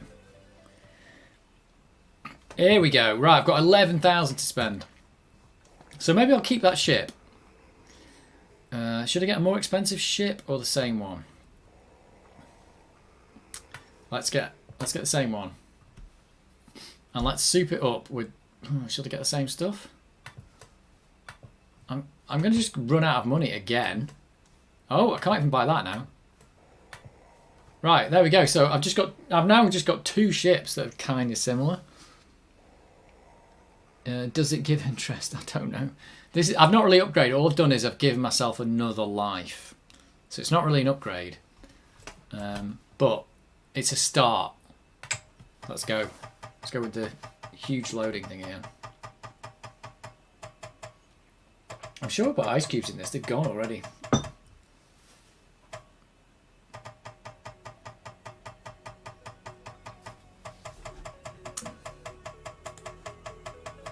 This game was just not very good at telling you what it was doing. Like, there's this black screen is just, I don't know, I would say unacceptable. Couldn't they just put up the word loading? That would have been enough. Could have said loading shop or loading level or something. That's all we needed. Again.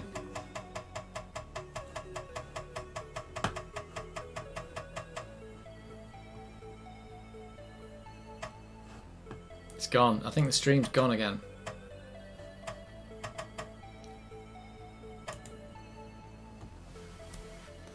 Well,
The router's not really hot, but it's warm.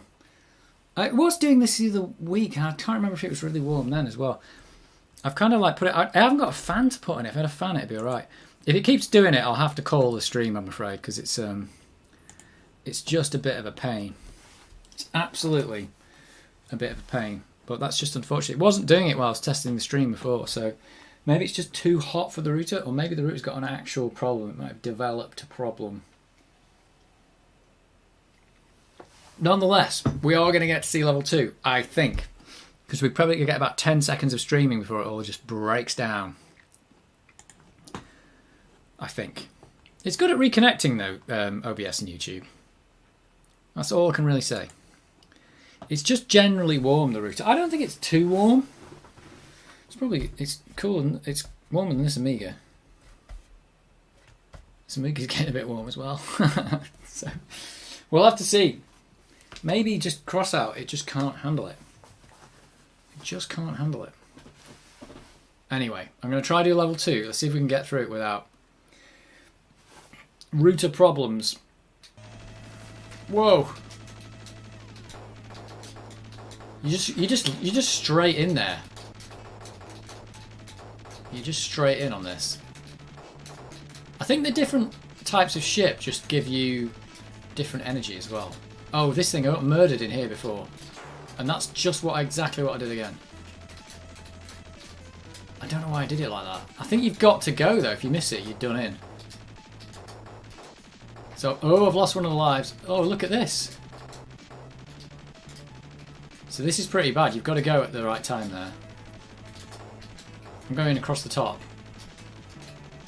Surely they can't box me in here, can they?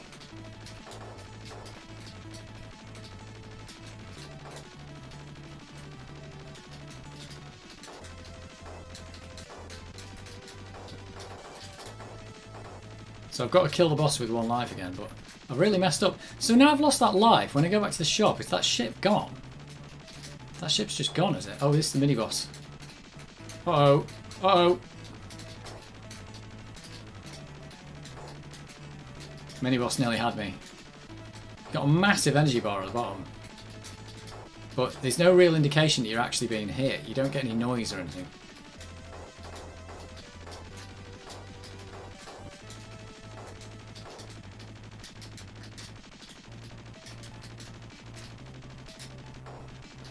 Oh.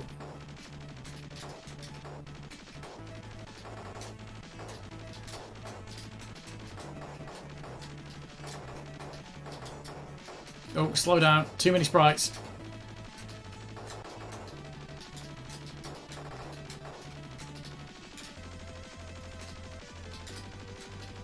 Oh no, nearly dead. Right, next hit and I'm dead. Oh, this is bad.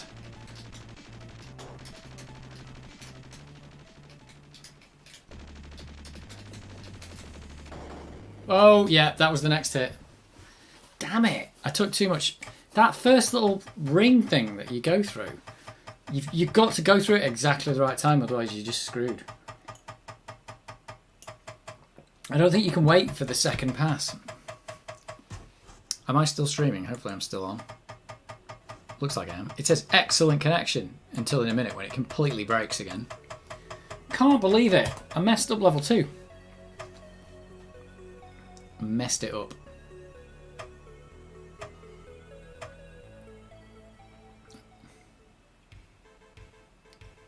It always shows you this screen as well, like you're going to get a high score, but I didn't. Is that because spending the money takes away from your score, so I'm getting no score?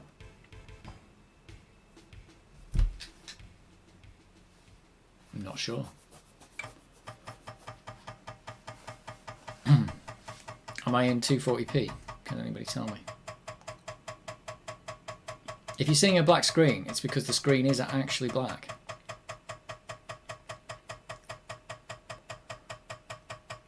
It's destroying this floppy disk.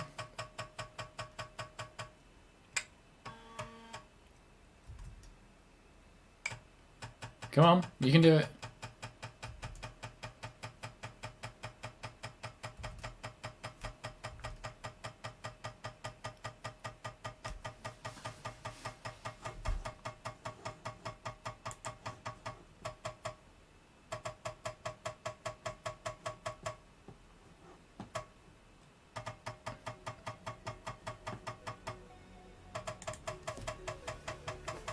Does it take longer now? It seems like the loading's taking even longer.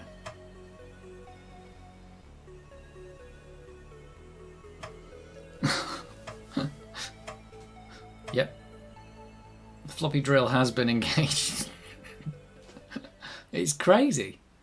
Right, we're back on the screen. Right, I messed it up. Let's go again. This guy. Maybe I should go for... I don't know. I feel like these bullets are really... These big fat bullets are really helping me. I feel like they do help. I think that big fat bullet isn't as much of a help as it looks. Is there anything else I can buy? What's this? I can't buy any of this stuff. Oh, I can buy that. What is it? What do I do with it? It always goes there. I'll buy that. I don't know what it is. Oh, I can afford that as well. Cool. Right. It's a different setup. I don't know what this giant thing does at the top, but I'm having it. This could be my new setup.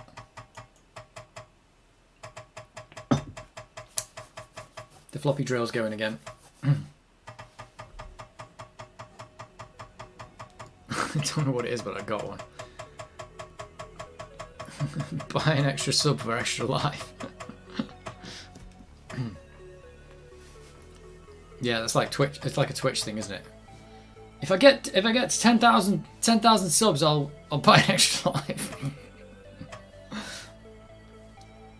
Oh yeah, submarine. I thought you meant sub. Yeah, I know what you mean though. Submarine. Yeah, I can't because you can't afford one. I can't afford an extra sub. A Twitch sub. I can't afford it. I mean, the first level, I don't need an extra life. The second level, though, yeah. And you can buy cheaper lives, but they just come with less energy, so there might be a false economy. And I can buy more expensive lives, but won't get as many power-ups, and I might just die because of that. But I'm trying my best. I'm trying my best. Right. This time. Right, what is that thing that I bought? What does it do? Is it a speed up? What has it done? I bought a thing and I don't know what it does. That's not fair. Oh, guy came from behind there. What's changed? The ship looks the same as the other one.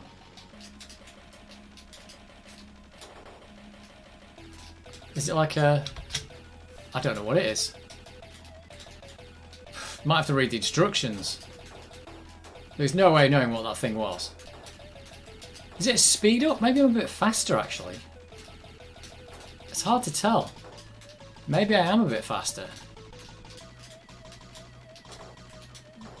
That could be the game changer.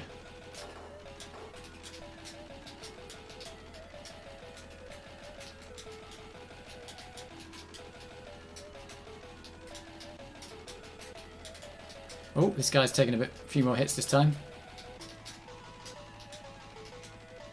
Oh, come on, you can die now, please. There we go. He was like one hit off dying. Tell you what, this game does alright for getting quite a few sprites on the screen. Oh, nearly got done by the submarine.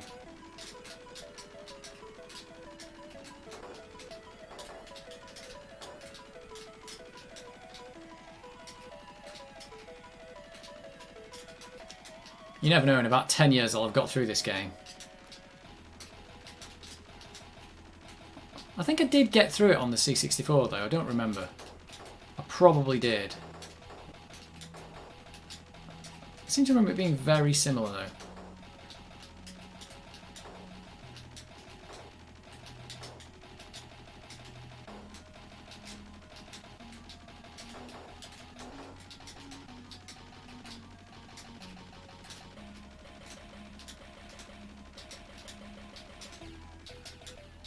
Right, here we go. Boss.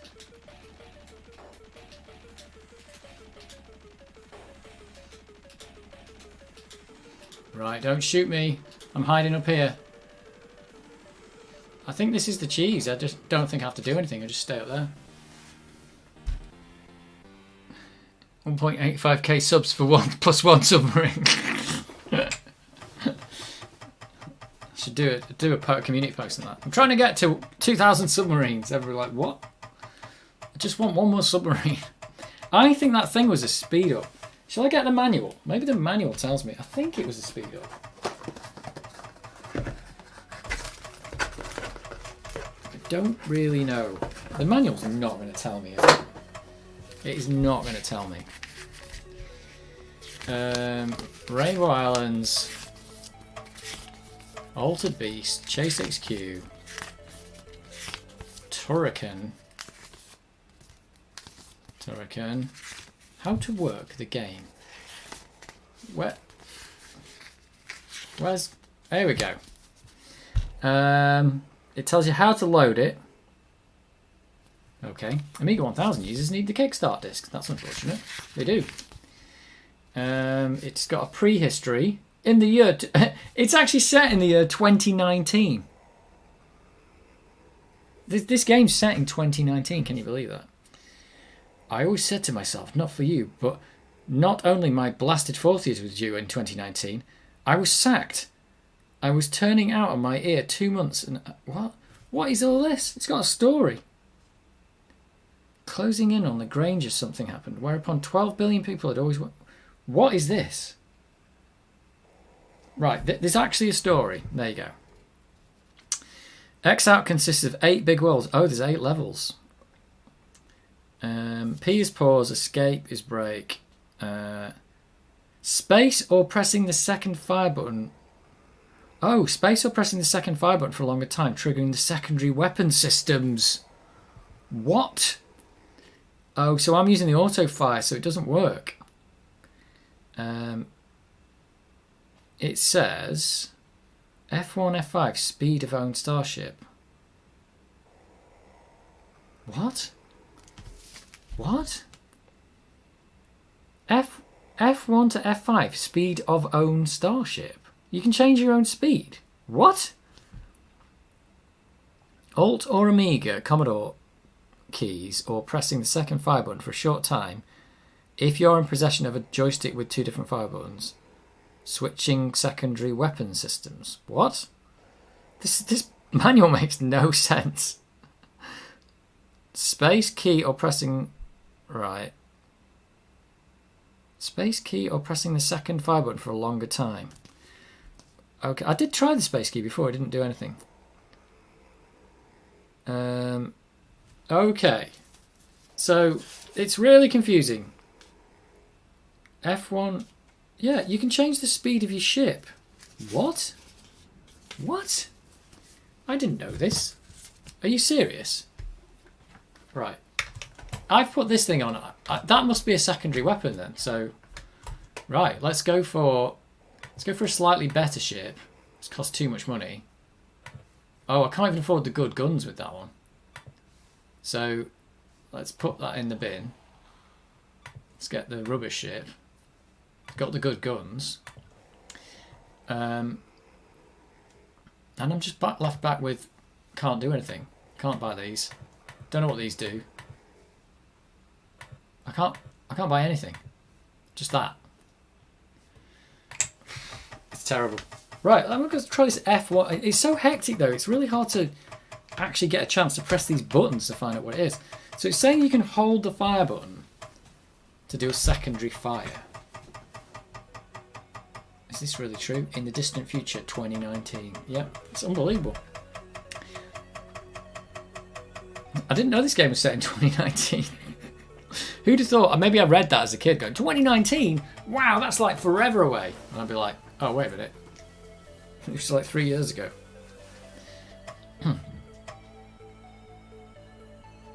The story says about them having their 40th birthday in 2019. I suspect maybe the person... Would the person writing it maybe have had the 40th birthday in 2019? I don't know.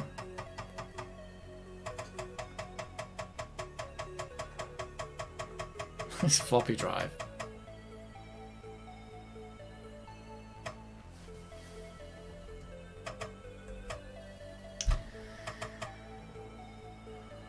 I've got to try this F1 to F5 thing in a minute though. I've got right at the start, I've got to really be on the ball because you just get murdered at this start section here. Yeah, here, look, it's totally hectic in the first few seconds.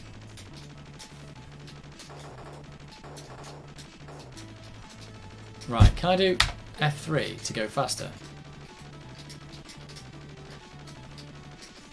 Have I gone faster? Let's try it. Oh my god! Yes, that does work. Whoa. Oh yeah, this is working. You can actually set the speed of your ship, but don't press F5. Because, oh dear. Oh dear lord. That was bad. I can't believe I've lost a life because I tried to change the speed of the ship. Right, I've learned something about the game. They just let you set the speed of your ship. That is unbelievable. Oh no, I'm going to die again because I did this stupid stuff. Right, what about charging up? No, that's not working. The charging up I don't think is working. I don't understand that. It said you could press space, but... I can't believe I've lost a life to that. Did you see how fast that ship went? Whoa! Right, I'm not sure I'm going to make it through the boss now because I've got hardly any energy. I'm on F3 though for speed. F3 seems alright. F5, don't go there. Let's put it that way.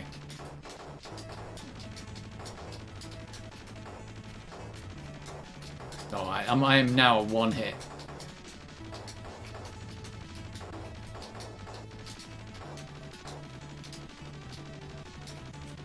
Definitely a one hit. Oh! Oh no! Nearly dead that.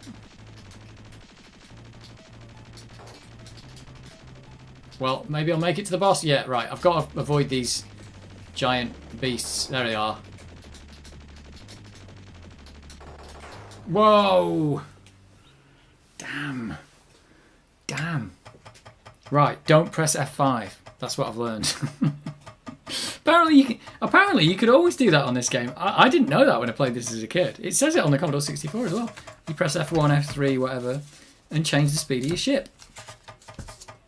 That's unbelievable. Oh, wait a minute. It tells you about the weapons.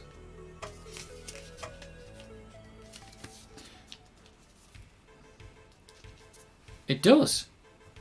It doesn't tell you. There's no picture of it though, so you don't really know what you're buying. But it actually got the prices of stuff. Orange shot normal, orange shot strong, blue shot weak, blue shot strong. So the small ship is 3,000. Very small is 3,000. And it's 4,000, 5,000, and 6,000. There's no way of knowing what all this stuff is.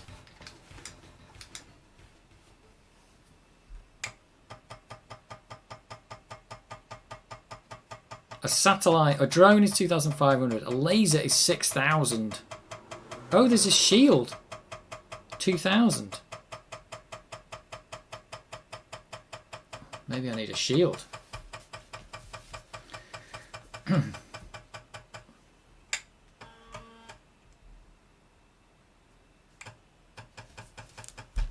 It says in the lower left there are 3 rows with the standard shots. According to your financial status, you should choose accordingly. According to your financial status, you should choose accordingly. To the right, 4 types of ships you can choose. They differ in their carrying capacity of extra weapons. Oh, I didn't know that. Beside them are various extra weapons which are triggered either automatically via the fire button or via the keyboard. From top to bottom. Row 1, 3 differently effective missiles and a jump bomb. Alright, hang on, we're going to see this now. It does actually tell you what this stuff is. Can we see the shot, please? Right, let's buy this. So it said these were the guns. We knew that. I'm going to buy that. It says these are row 1, 3 differently effective missiles and a jump bomb. All 4 weapons are released automatically, but they exclude each other. So you can only have one thing from that column. Can't afford the jump bomb. Row 2, electric bow, primary, claw arm, flamethrower. Oh, right. Flamethrower, primary, shot shot. Secondary, examine the functions of the weapons during the game. Is that this? Row 3, drones. These are the drones. Oh, I can afford a drone. I can afford that drone. Is that the one I had before? That's the one I had before, isn't it? Row 3, drones, secondary, max send out 6. You can only bring back drones with the collector. What? I don't know what any of this means. That drone didn't help me though, did it? Because I didn't use it. So what can I get that I'll actually... It's only that. I can't get that. Maybe I'll try the less strong bullets. Let's try those. What about these? Still got 4,800. What can I get? I can get the jump bombs. Okay, got those. And I can get that. I don't know what that is. And that's it. Let's try that. This is crazy. This is absolutely bonkers crazy game.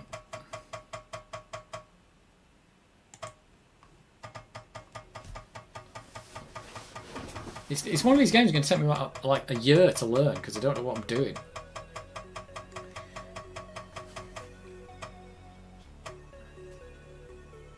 I do know not to press F5 though. I can't believe it.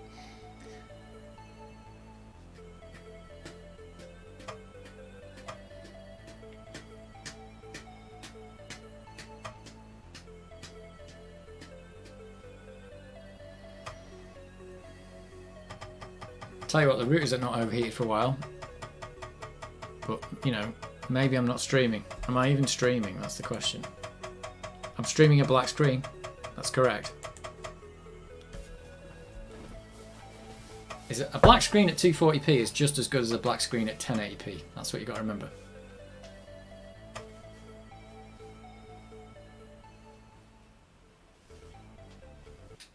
Right. Whoa. These bullets look better than the big ones, but they're not as powerful. Oh, whoa, these bouncing bombs are quite cool. Got bouncers. There you go, look, they don't come out very often though.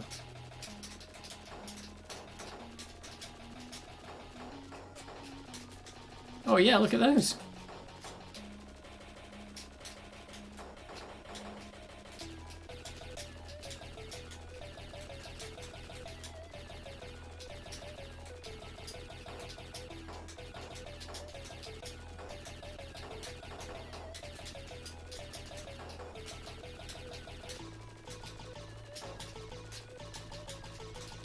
What a cool game with all these power-ups and weird things. It's not explained very well. It'd be nice if the explanation of what you're buying was actually in the game. But they don't even tell you that the game's loading.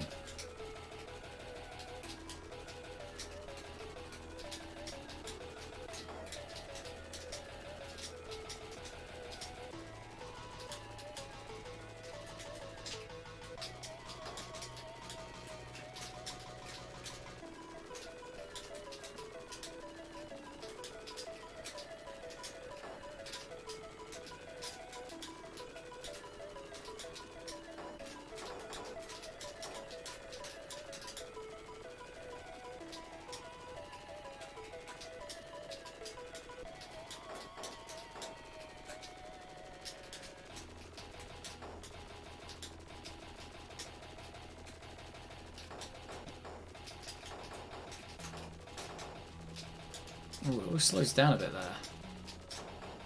Right, I'm getting through it. So I probably don't need, unless I get messed up on the boss, probably don't need the super shot to get through the boss level really. The super powerful shots. Because they're not helping me against these little enemies anyway, because they all die in one shot anyway.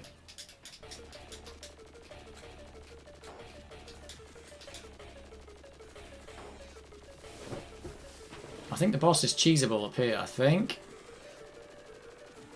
Oh. Yeah, you just stand there, that's it. Stream is still on. Well, good. Good, because we're going to get through level 2, I think. because the manual is telling me things.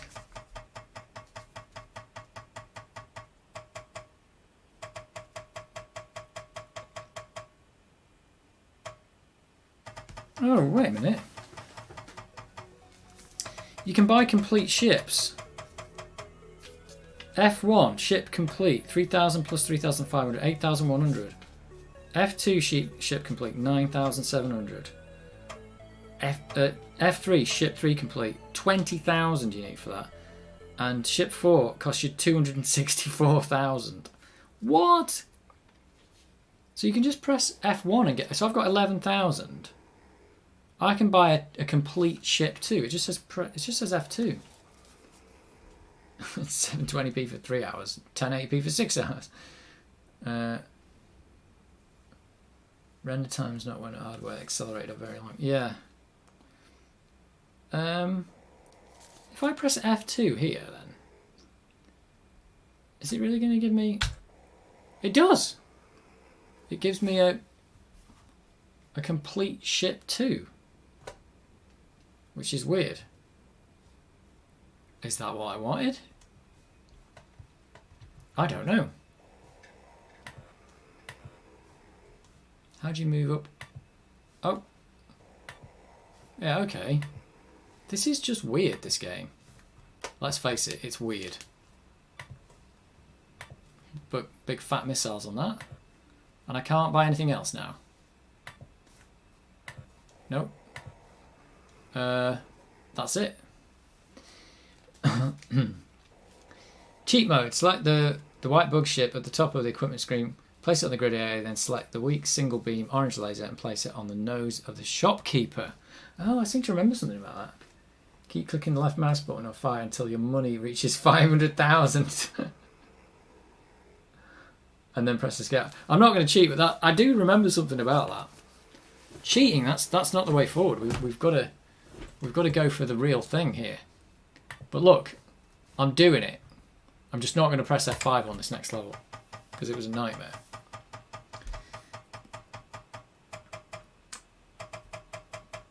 So this is your render times when you're doing your relaxation videos.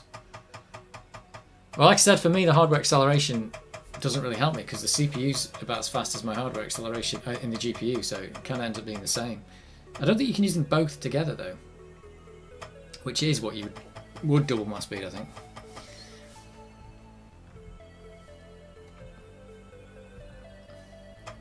You are making insanely long videos, though. Like the 10-hour videos you're making. My machine is 8 years old too. Ah, well, you can start retro streaming with it now.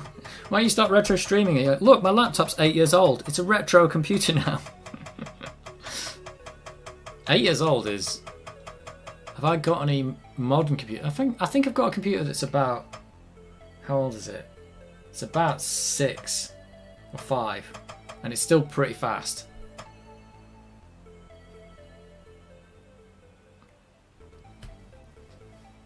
Right, let's not mess this up.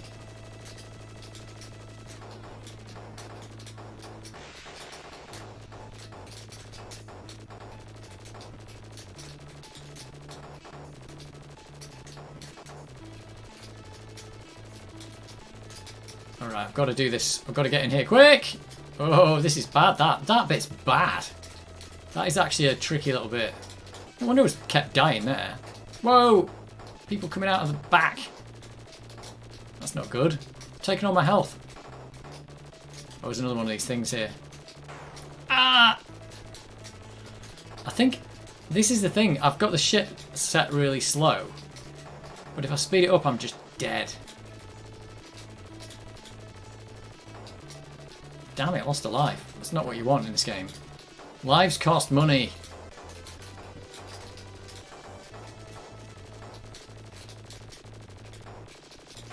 Oh! I didn't see that was actually a wall. Just because it's green like the background. Oh, I'm doing really badly at this. I did better last week when I didn't know what I was doing. It's crazy. I'm going to have one more go. Or should I play... Let's play some Parasol Stars. I'm going to have to come back to this game though, because it's actually really hard. Like, the more I try and learn about it, the harder it's making it. It's just the fact you can kind of die instantly is the... Like, you've got this energy bar and you get hit and it's okay, but you can really get screwed. I've never even ever got a high score on this game. But wow, what a complicated shop. And you need 264,000 to get the top ship. That I didn't know.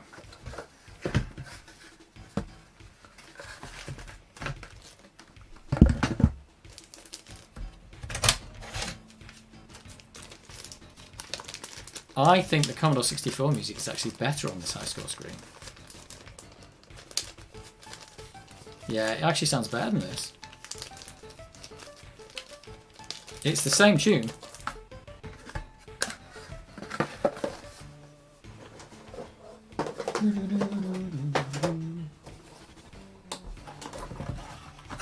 Right, back to the musty Parasol Stars, which also apparently didn't work on the 1200.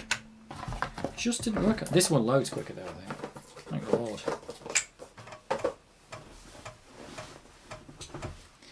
Well, my router hasn't crashed for a while.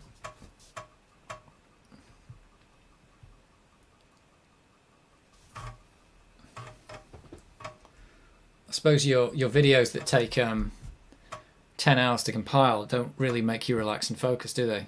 Or is that relaxing and focusing?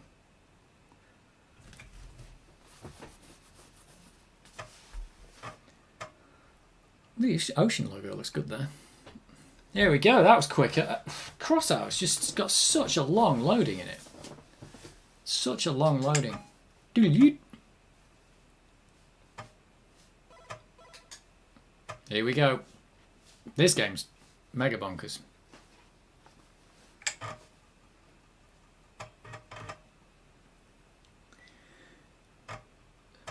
I'm afraid my CPU hits mid-80 temperatures. That is reasonably hot, I could say.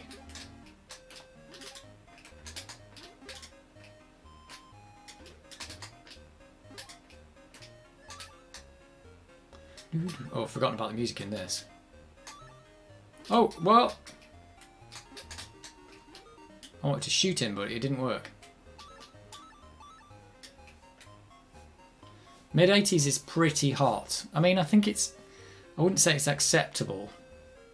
I'm not sure what my laptop gets to when that's compiling, actually. It gets pretty hot. I don't think it's in the 80s, though.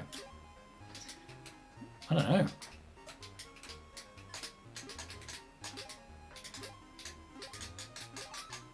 Oh no, I nearly died. Oh my word.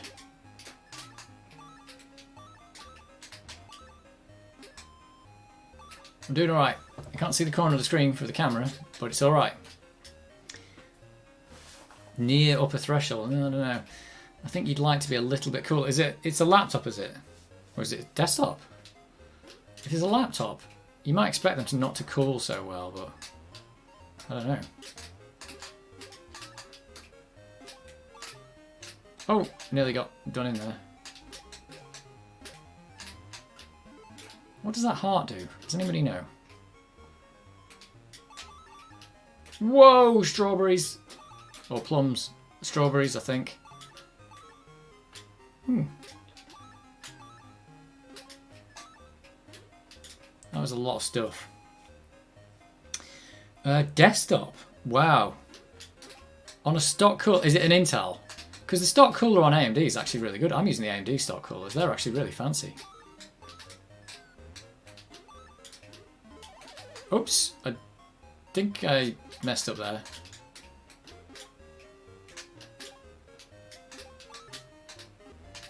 Oh, whoa, whoa, he's gone mad. Where's he gone? Come here. There we go. This game's quite good. It's like you can't really shoot, but you can shoot. Game of the year. The liquid cooler worked well, but CPU died 3 months. I made it by putting a liquid cooler. Did not put liquid cooler back on. Well, I've got to say AMD. Oh, damn it! I've got to say AMD stock cooler is really good. It's not like Intel's one where they give you the world's crappiest cooler. Oh, I'm losing 2 lives on this level.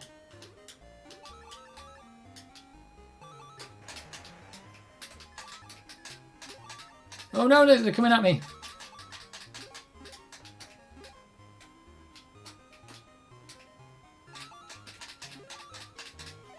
Oh, what? Why am I losing all my lives on this level? Oh, it's because it really doesn't make any sense. Oh no! I've died on that level. That is unbelievable. 8 years later, has it worked well? Oh yeah. Oh, I've continued. That was a bit of a waste of a continue. Right. This level is a bit hit and miss, I've noticed. It's because you've got to wait for the drips. Oh, I nearly died again.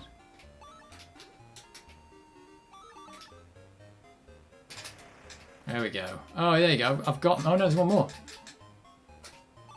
Oh, there's one dude and he's mad at me now.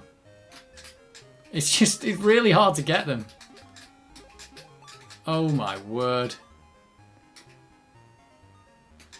There we go. Oh, no. Did I get him? I got him. God, that's actually quite a hard level. It can all go really wrong really quick.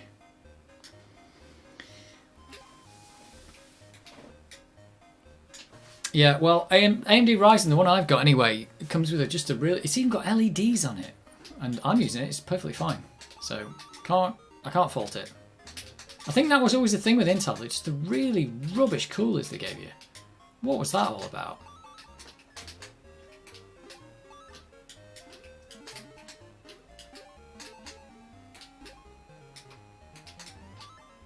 Well, there's a lot of strawberries on this level.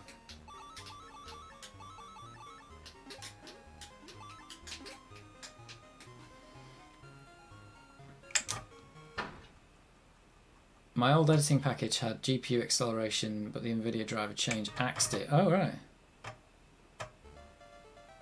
Issues the acceleration now DaVinci Resolve. Right. Well, everything's fine if you just got an insanely fast CPU. That's all I can say.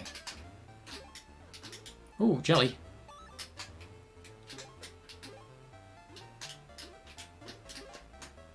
Here we go. Oh, he's not dead yet. This giant bass drum is not dead. Oh, he's not. He's all right. He's down. Get the strawberry. Can't believe I've blown my continue already. DaVinci Resolve 3 is no hardware acceleration. Oh, really? I didn't know that. So maybe that is one of the advantages then of Vegas that I paid for, is that it's actually got hardware acceleration in. But then weirdly, I don't actually use it as far as I'm aware, because I just do it on the CPU. Your motherboard is probably running the CPU at a higher voltage than it needs to. Try reducing the voltage. Ooh.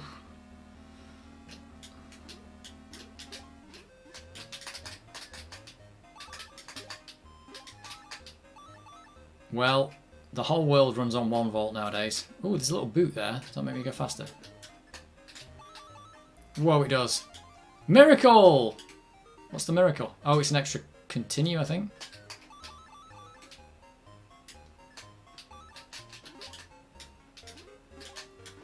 You go from really slow to super quick with those boots. Defaults tend to be on the high side. Are you going to beat the game today? Definitely not. Definitely not. It's not going to happen. Whoa.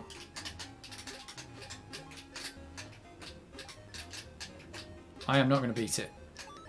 I'm still learning it. I've not been past... Oh, I don't know what it is. The second boss. Did I get past the second boss? But no. I'm going to do my best. I've done worse on X-Out this week than I did last week. So there you go. I know more about the game, but I've actually done worse.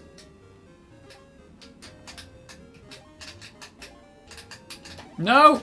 I see, that's where I wanted to get out of there, but it went wrong really quick.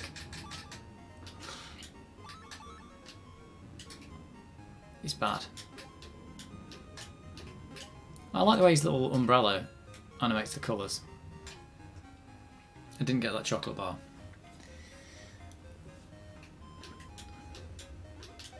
Oh, I immediately died.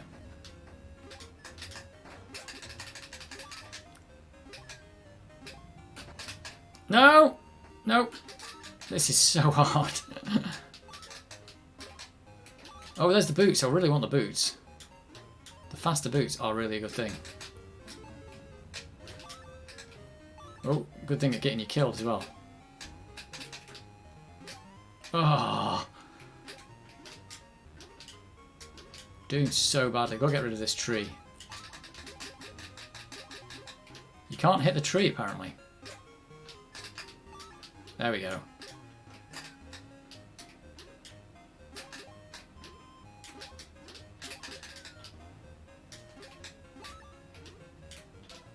Okay, I'm hurrying up. I've done it. This is quite a clever game, though. Set the enemies offset if it's a decent motherboard. Check with hardware monitor. Well, is setting your voltage down gonna? Is it gonna make it perform any worse, or is it just gonna make it perform cooler? These unicorns are bad. That's all I can say.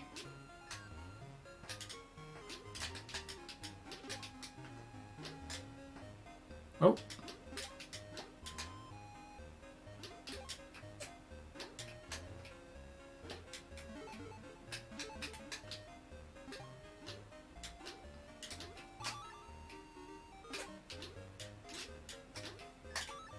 Oh, come on.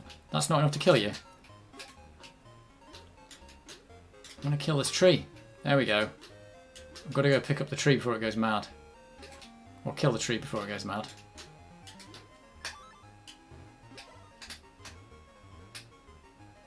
This cat's gone mad down here.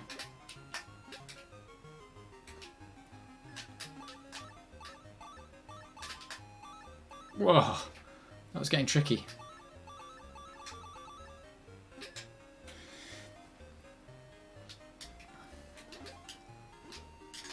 It's a retro stream. We're all talking about setting our CPUs down to less than 1 volt. It's just never gonna work on a retro computer. That running at 5 volts all the way. 5 volts for the win.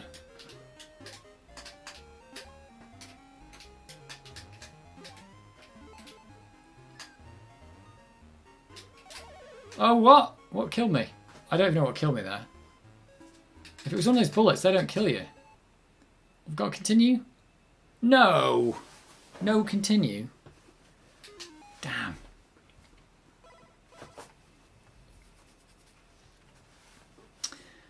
I don't think I ever changed the voltages on my AMD CPU. You can overclock it in the BIOS, but I'm not doing that.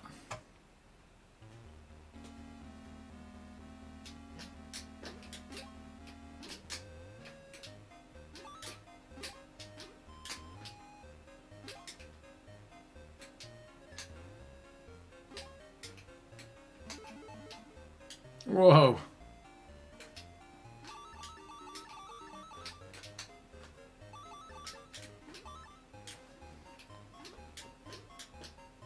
This is a really fun game. Apart from that level where I keep dying.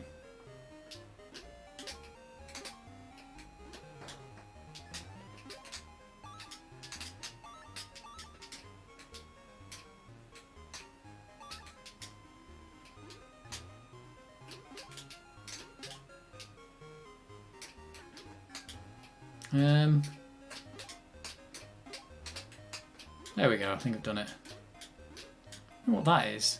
Oh, it just sends a star out. Oh, there's a guy down here that I couldn't see behind the GoPro.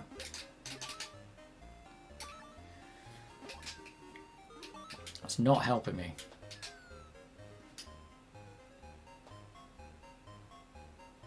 Come on, I've cleared the level. What's the problem?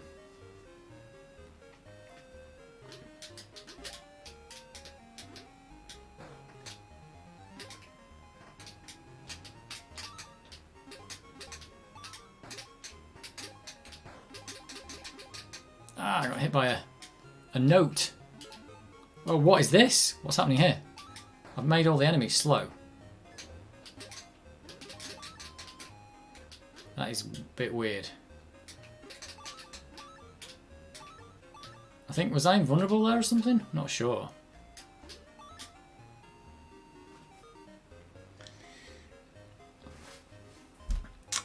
it's built an overclocking BIOS. We'll check underclocking it later. For now, rendering 720p. Oh, that's like so... 720p is like so last year.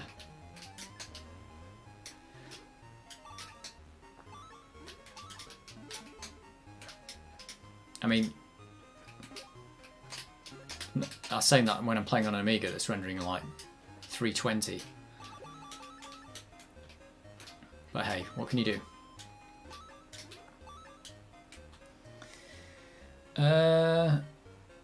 Hoping to get the temps down to 70. 70 will probably be acceptable, I would say.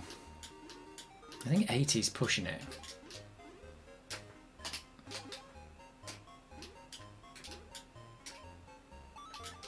Come on. Oh, I thought I shot that guy. This is the level where I lose all the lives, isn't it?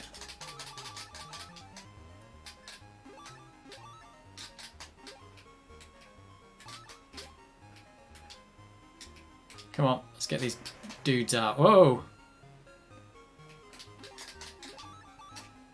I think I've done it. I have. That level was the bane of my existence.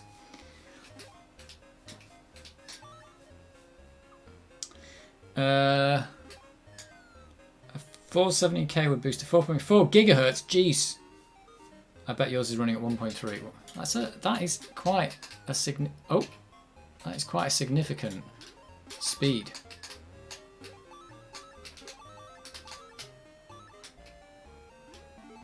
That is quite a significant speed. That's all I can say.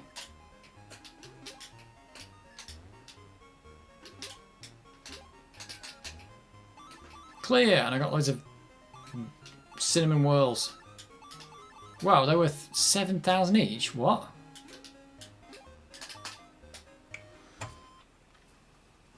It's a boss.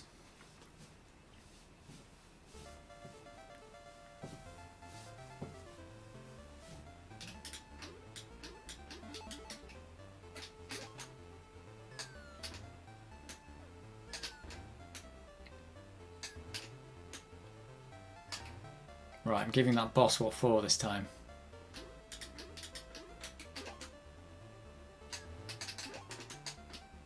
And I've got him. No problem. Give me that big strawberry.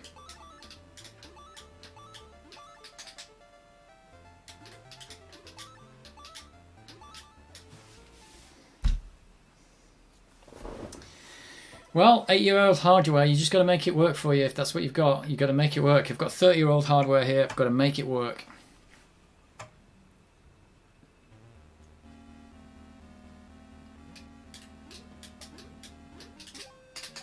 Oh, I shot the guy behind him and not him. That didn't make any sense. Got done by the game there.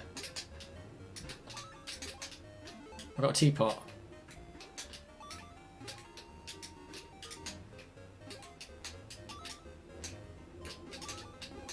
Money!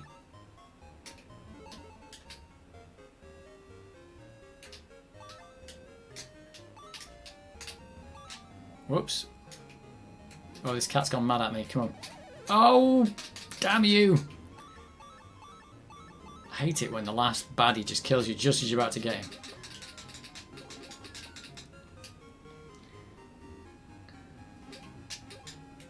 Fluctuating between 105 and 1.1.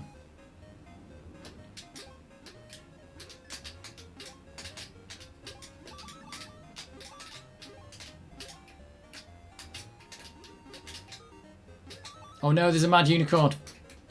This is not good. Come on, unicorn. Come here. Come here, unicorn. What's he doing? Oh, he's gone up. Oh, got him.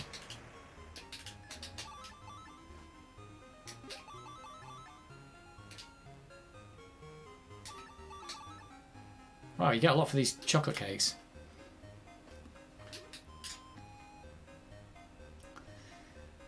I didn't know that about DaVinci Resolve with the no hardware acceleration there. That is a bit... Oh, there was a cat behind the cat.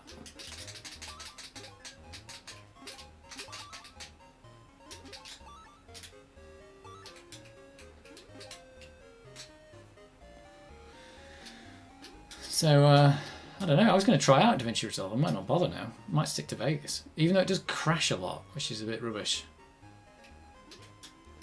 Crashing a lot is a bit rubbish.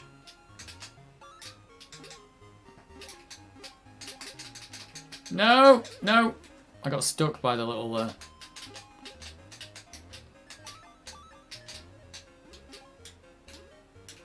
There is a lot going on in this level.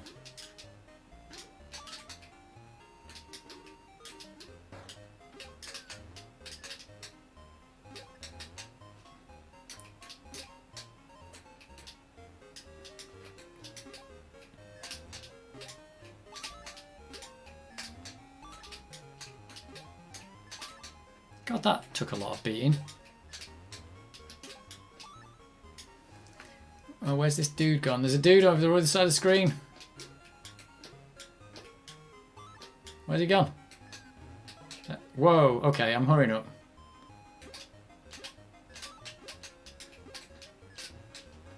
I've done it.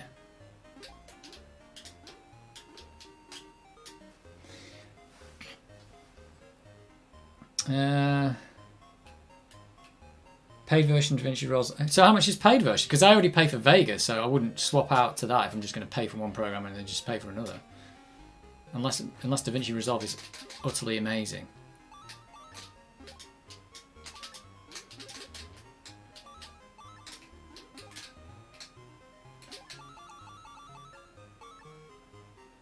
How do I get up here? Miracle! Oh, what? Everybody died? Whoa, look at the size of these. Oh my word, that's a 10,000 cake. These are 10,000 cakes. 100. What are they? 10,000 or 100,000? They were big cakes. It'll increase the voltage when it boosts to 4.4, but I guess your temps are too high to boost.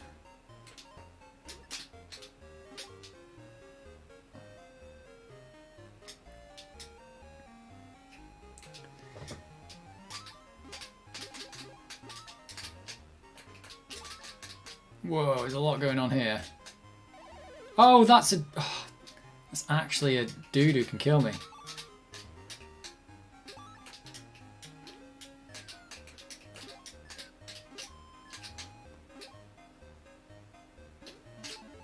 Oh, this is weird. This is this thing and I don't know what it does.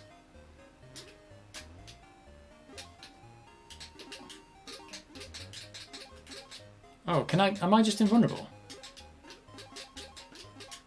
I think it might be.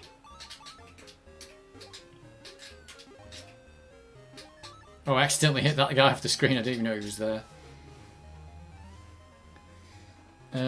Studio's $295. I think I only paid about £80 for Vegas. And to be honest, I don't do a lot of really fancy stuff in Vegas, so it doesn't... I don't really need it. It already does loads more than I need. I just wish it didn't crash. Oh, immediately died. Damn. What? Where's it? Oh, this is the right level. Oh, what? I am actually pressing the button, but it's not working.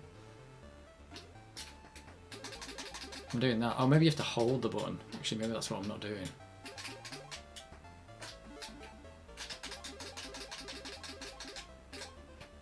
So now I can shoot him.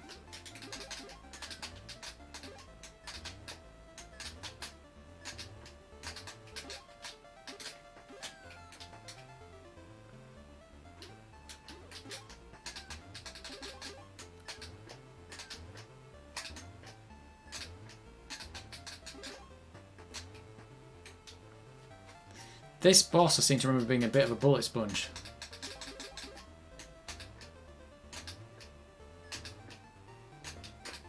Whoa! Damn!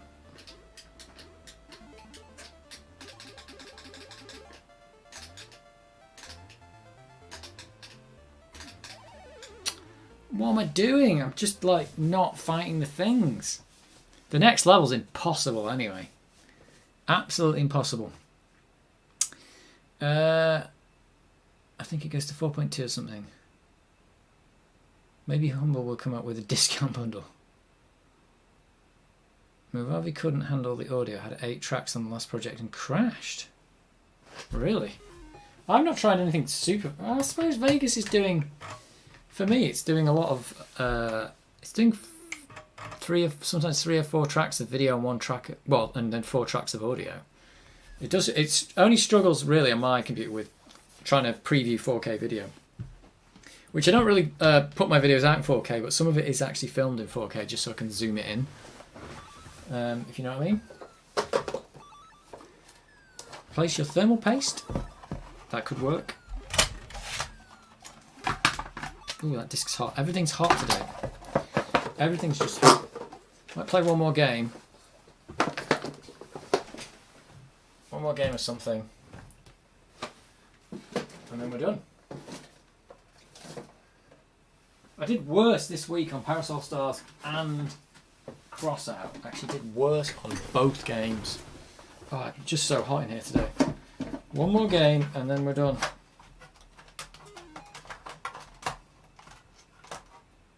Oh, I could play a bit of Rainbow Islands. Oh, it wants the disc. Stop! It wants the disc back. Shadow Warriors, that was a terrible game.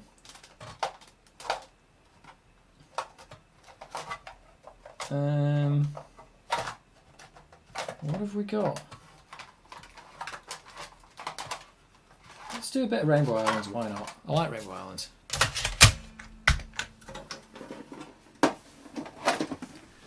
It's the prequel to the game we just played. Yep. I have some thermal paste removal, still good. Might get the knock to a cooler. Well,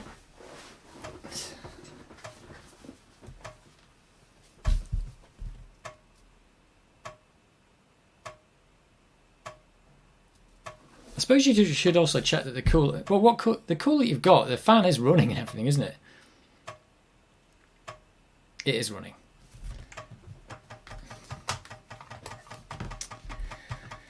Well, you just need more power. That's what you want. More power.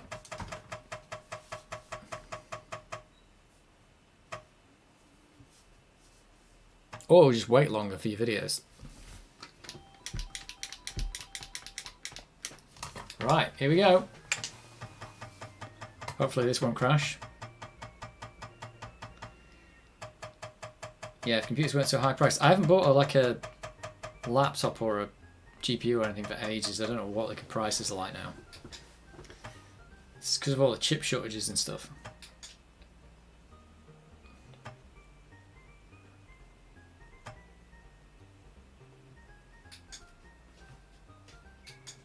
Hey, here we go. Wow, this looks really blown out on this monitor. I've got a gem already.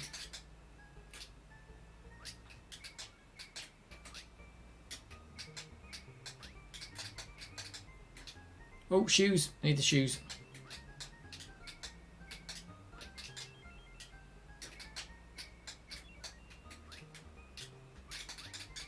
Oh, don't fall on the guy. It's immediately what I did. I'm playing really badly at games today. Worse than usual.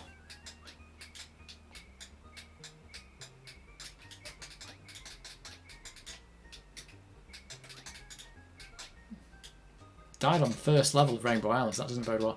I still get really done in by the boss on this one now. I can't seem to do the boss anymore.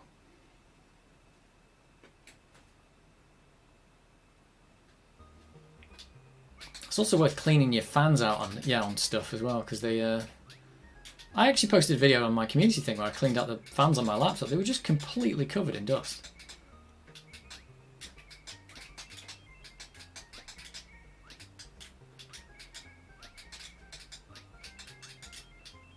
Whoa, there's a lot of stuff going on. Oh, Mr. Yellow.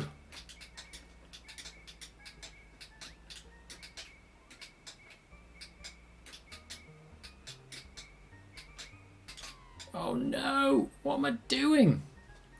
Just messing about. Messing about trying to get power-ups and just losing them in the process. Got no power-ups now.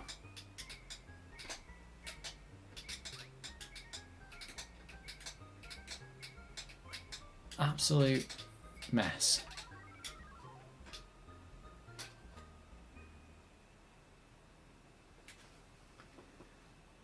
Tune never gets old. Yeah, apparently it's like a botched up version of Somewhere Over the Rainbow because they didn't get the copyright for it. I've just jumped into the first bad guy I saw. What am I playing at? Oh, I'm game over. I haven't even got to the boss this time. Absolutely terrible. Really badly. Doing really badly. Right, do I get the stuff?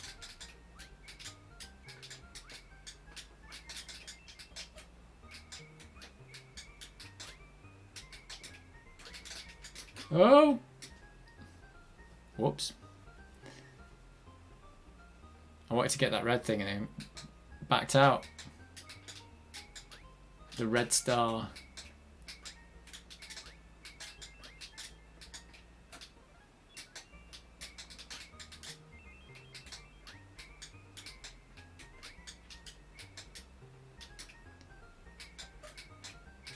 I do find this game quite hard sometimes. Like these spiders here are a nightmare.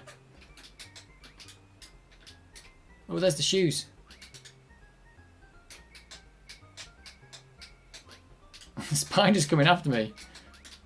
Oh, I walked into a bad guy again. I can't believe how badly I'm playing this game today. It's just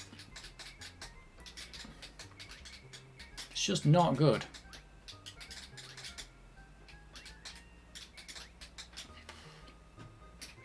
How many lives have I lost trying to get to it? Normally you wouldn't lose a life getting to the first boss, I think. But you know. Do you own... Oh.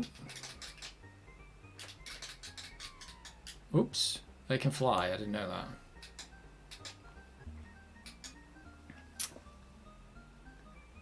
I was looking at Cool Master Hag 12. Do you own a grease weasel? I don't.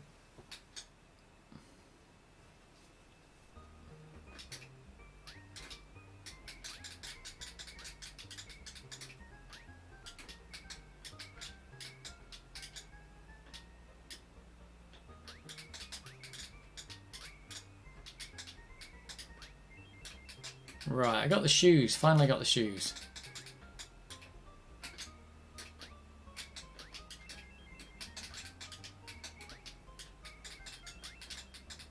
That's better. Let's try not to mess this up.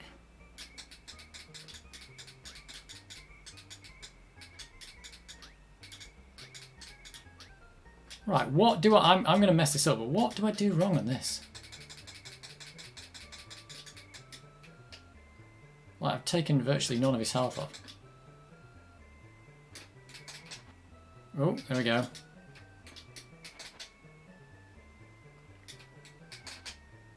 Nearly there. I've done it! It's that easy. Why can't I do that every time? Oh, big cherries. There's me one up. Oh, I'm going to lose that straight away.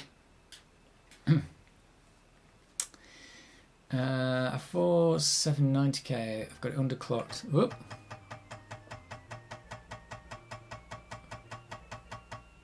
Well, it's in hot weather. Put the clocks up.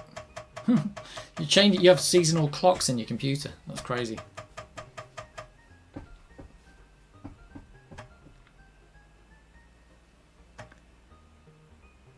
I came for Cuphead today for something better than Amiga. Cuphead's a great game, actually. There's a new Cuphead. I've not played it. Yeah, Cuphead's brilliant. I didn't get... I think I got to the level with the honeycombs and I never got any further than that. Not because I couldn't, I think just because I didn't carry on. But it is pretty hard. Cuphead is great. In fact, have they got a Cuphead thing on Netflix now or something?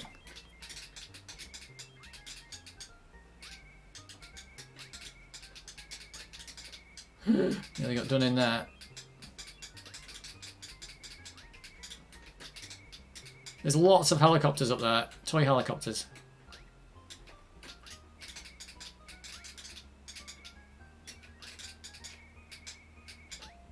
Whoa. Not played Cuphead, but I'm waiting for a physical copy that's supposed to be coming out. There's a physical copy of Cuphead coming out. Cuphead's great. It is really cool. The art style is just fantastic.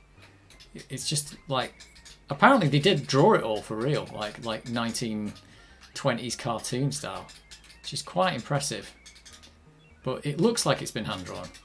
Whoa! I got greedy there. Not the way he lies down with his crotch to the camera. Right, I'm back to slow bub now. Forget, you can play this with 2 players, can you? Is it 2 at the same time, or do you just alternate? I can't remember.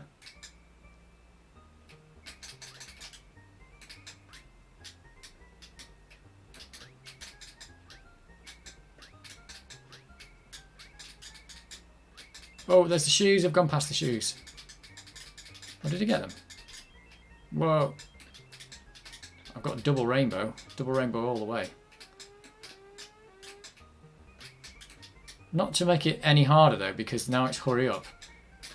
Oh, there's double speed aliens. Oh, and the water's coming up.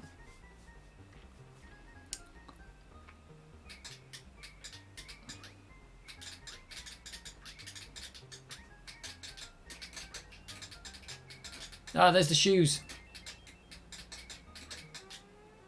Well, I've got to hurry up already there.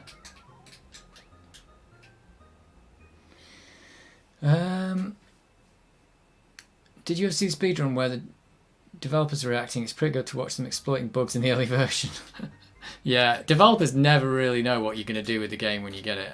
I've watched some of those Doom speedruns and it's crazy what people are doing in that.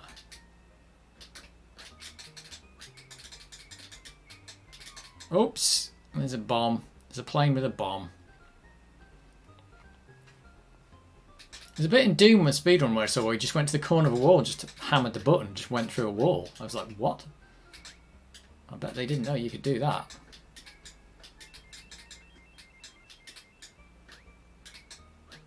Whoops.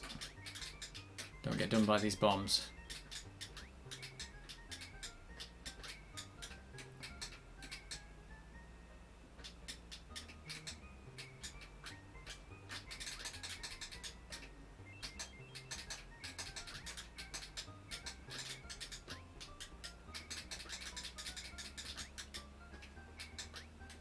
This is actually, takes quite a lot of concentration to play this game. It really does.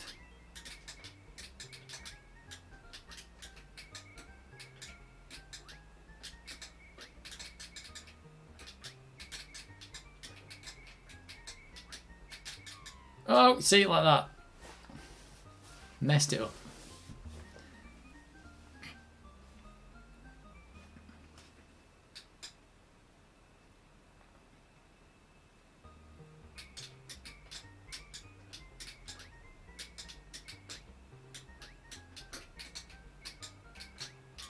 What?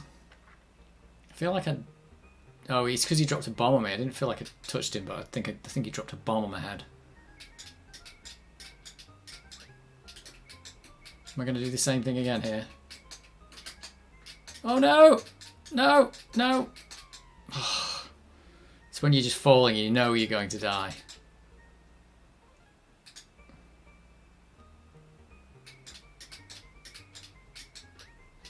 I think Cuphead's easier than this.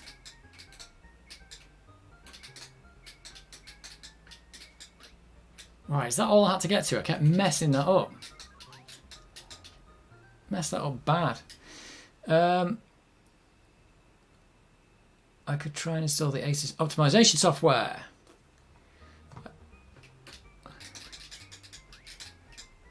You could. Am I paused there? No. I checked some of my old CDRs the other day and they're disintegrating, but my Amiga floppies are fine. That's weird. I mean, CDs... Oh, CDRs. CDRs are not that great. Oh, nearly died there. Yes, because I've got some CDs that are disintegrating, so CDRs I think are a lot worse. I don't think they were ever designed as a long-term storage medium, were they? But I don't think floppy was either, so it's a weird one.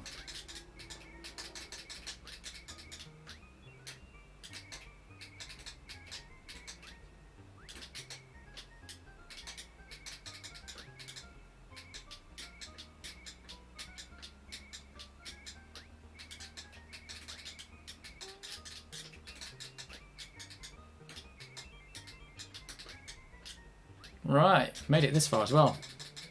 Whoa, no! I just walked, went straight into the helicopter. I didn't want to do that. Damn. Laserdisc 2? Wouldn't it be funny if Shredder came out right now? I'm going to back up CDRs to hard disk drive, not SSD. Right, this is just going to get hard now because I've made a mess of it. Oh, that did nothing.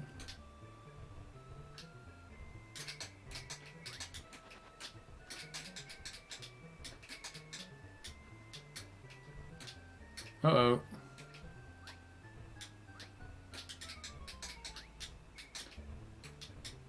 Oh no. Right, okay. Oh, don't die.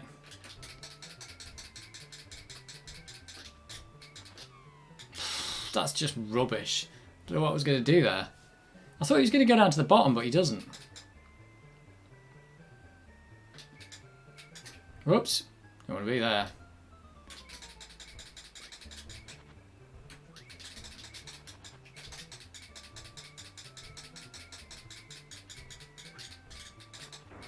Hey, I got him. Whew. That toy helicopter. He's a nightmare. Got the one up.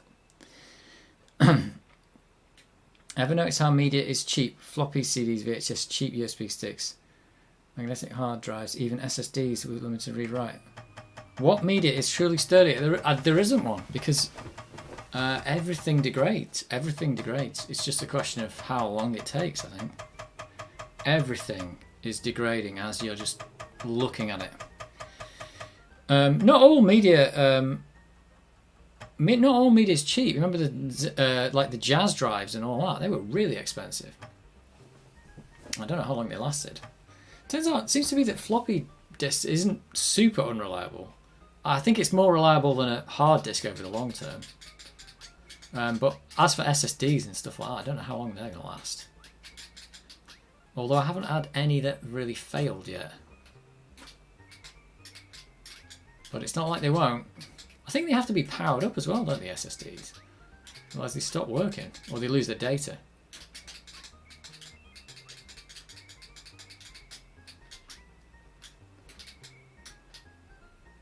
Right, I don't think I've... Oh, come on, I was nowhere near that guy.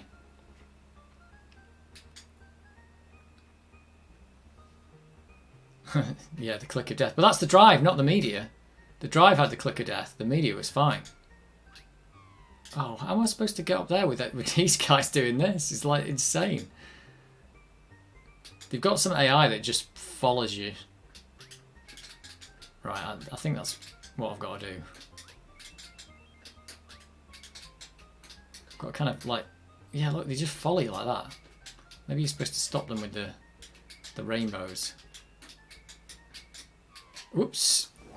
It's the thing about he walks up the rainbows and you kind of can't stop him sometimes.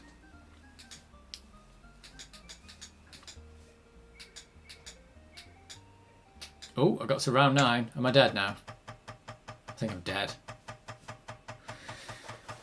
And I think it's time to quit. Because it's midnight. It's the witching hour. It is the witching hour. But yeah, the most reliable media is... I don't know. I'm not sure what it is. It might be factory manufactured CDs maybe, but even they degrade. I've got those that have degraded. But you can scratch them up and stuff, but they're still pretty resilient. Probably more resilient than floppy disk, which is not... if you store it well, it probably does last a long time. I mean, this floppy disk is 30 years old. It's working, so what can you say? But yeah, hard drives, they seem to just go bad because the hard drive's kind of all built in, isn't it? So once it goes, it goes. That's it, you've had it. And that's it. Yeah, I don't know. Right, I think that is the end of the stream in the witching hour. So thanks for everyone who watched and put up with the router and the heat. Well, I think it's the heat. The GoPro hasn't crashed, but the router crashed 3 times. So if you can put up with that, you can put up with anything. So it's been fun. And I wasn't planning on doing this because of the heat, but next time I will think twice because that router needs some cooling, it looks like.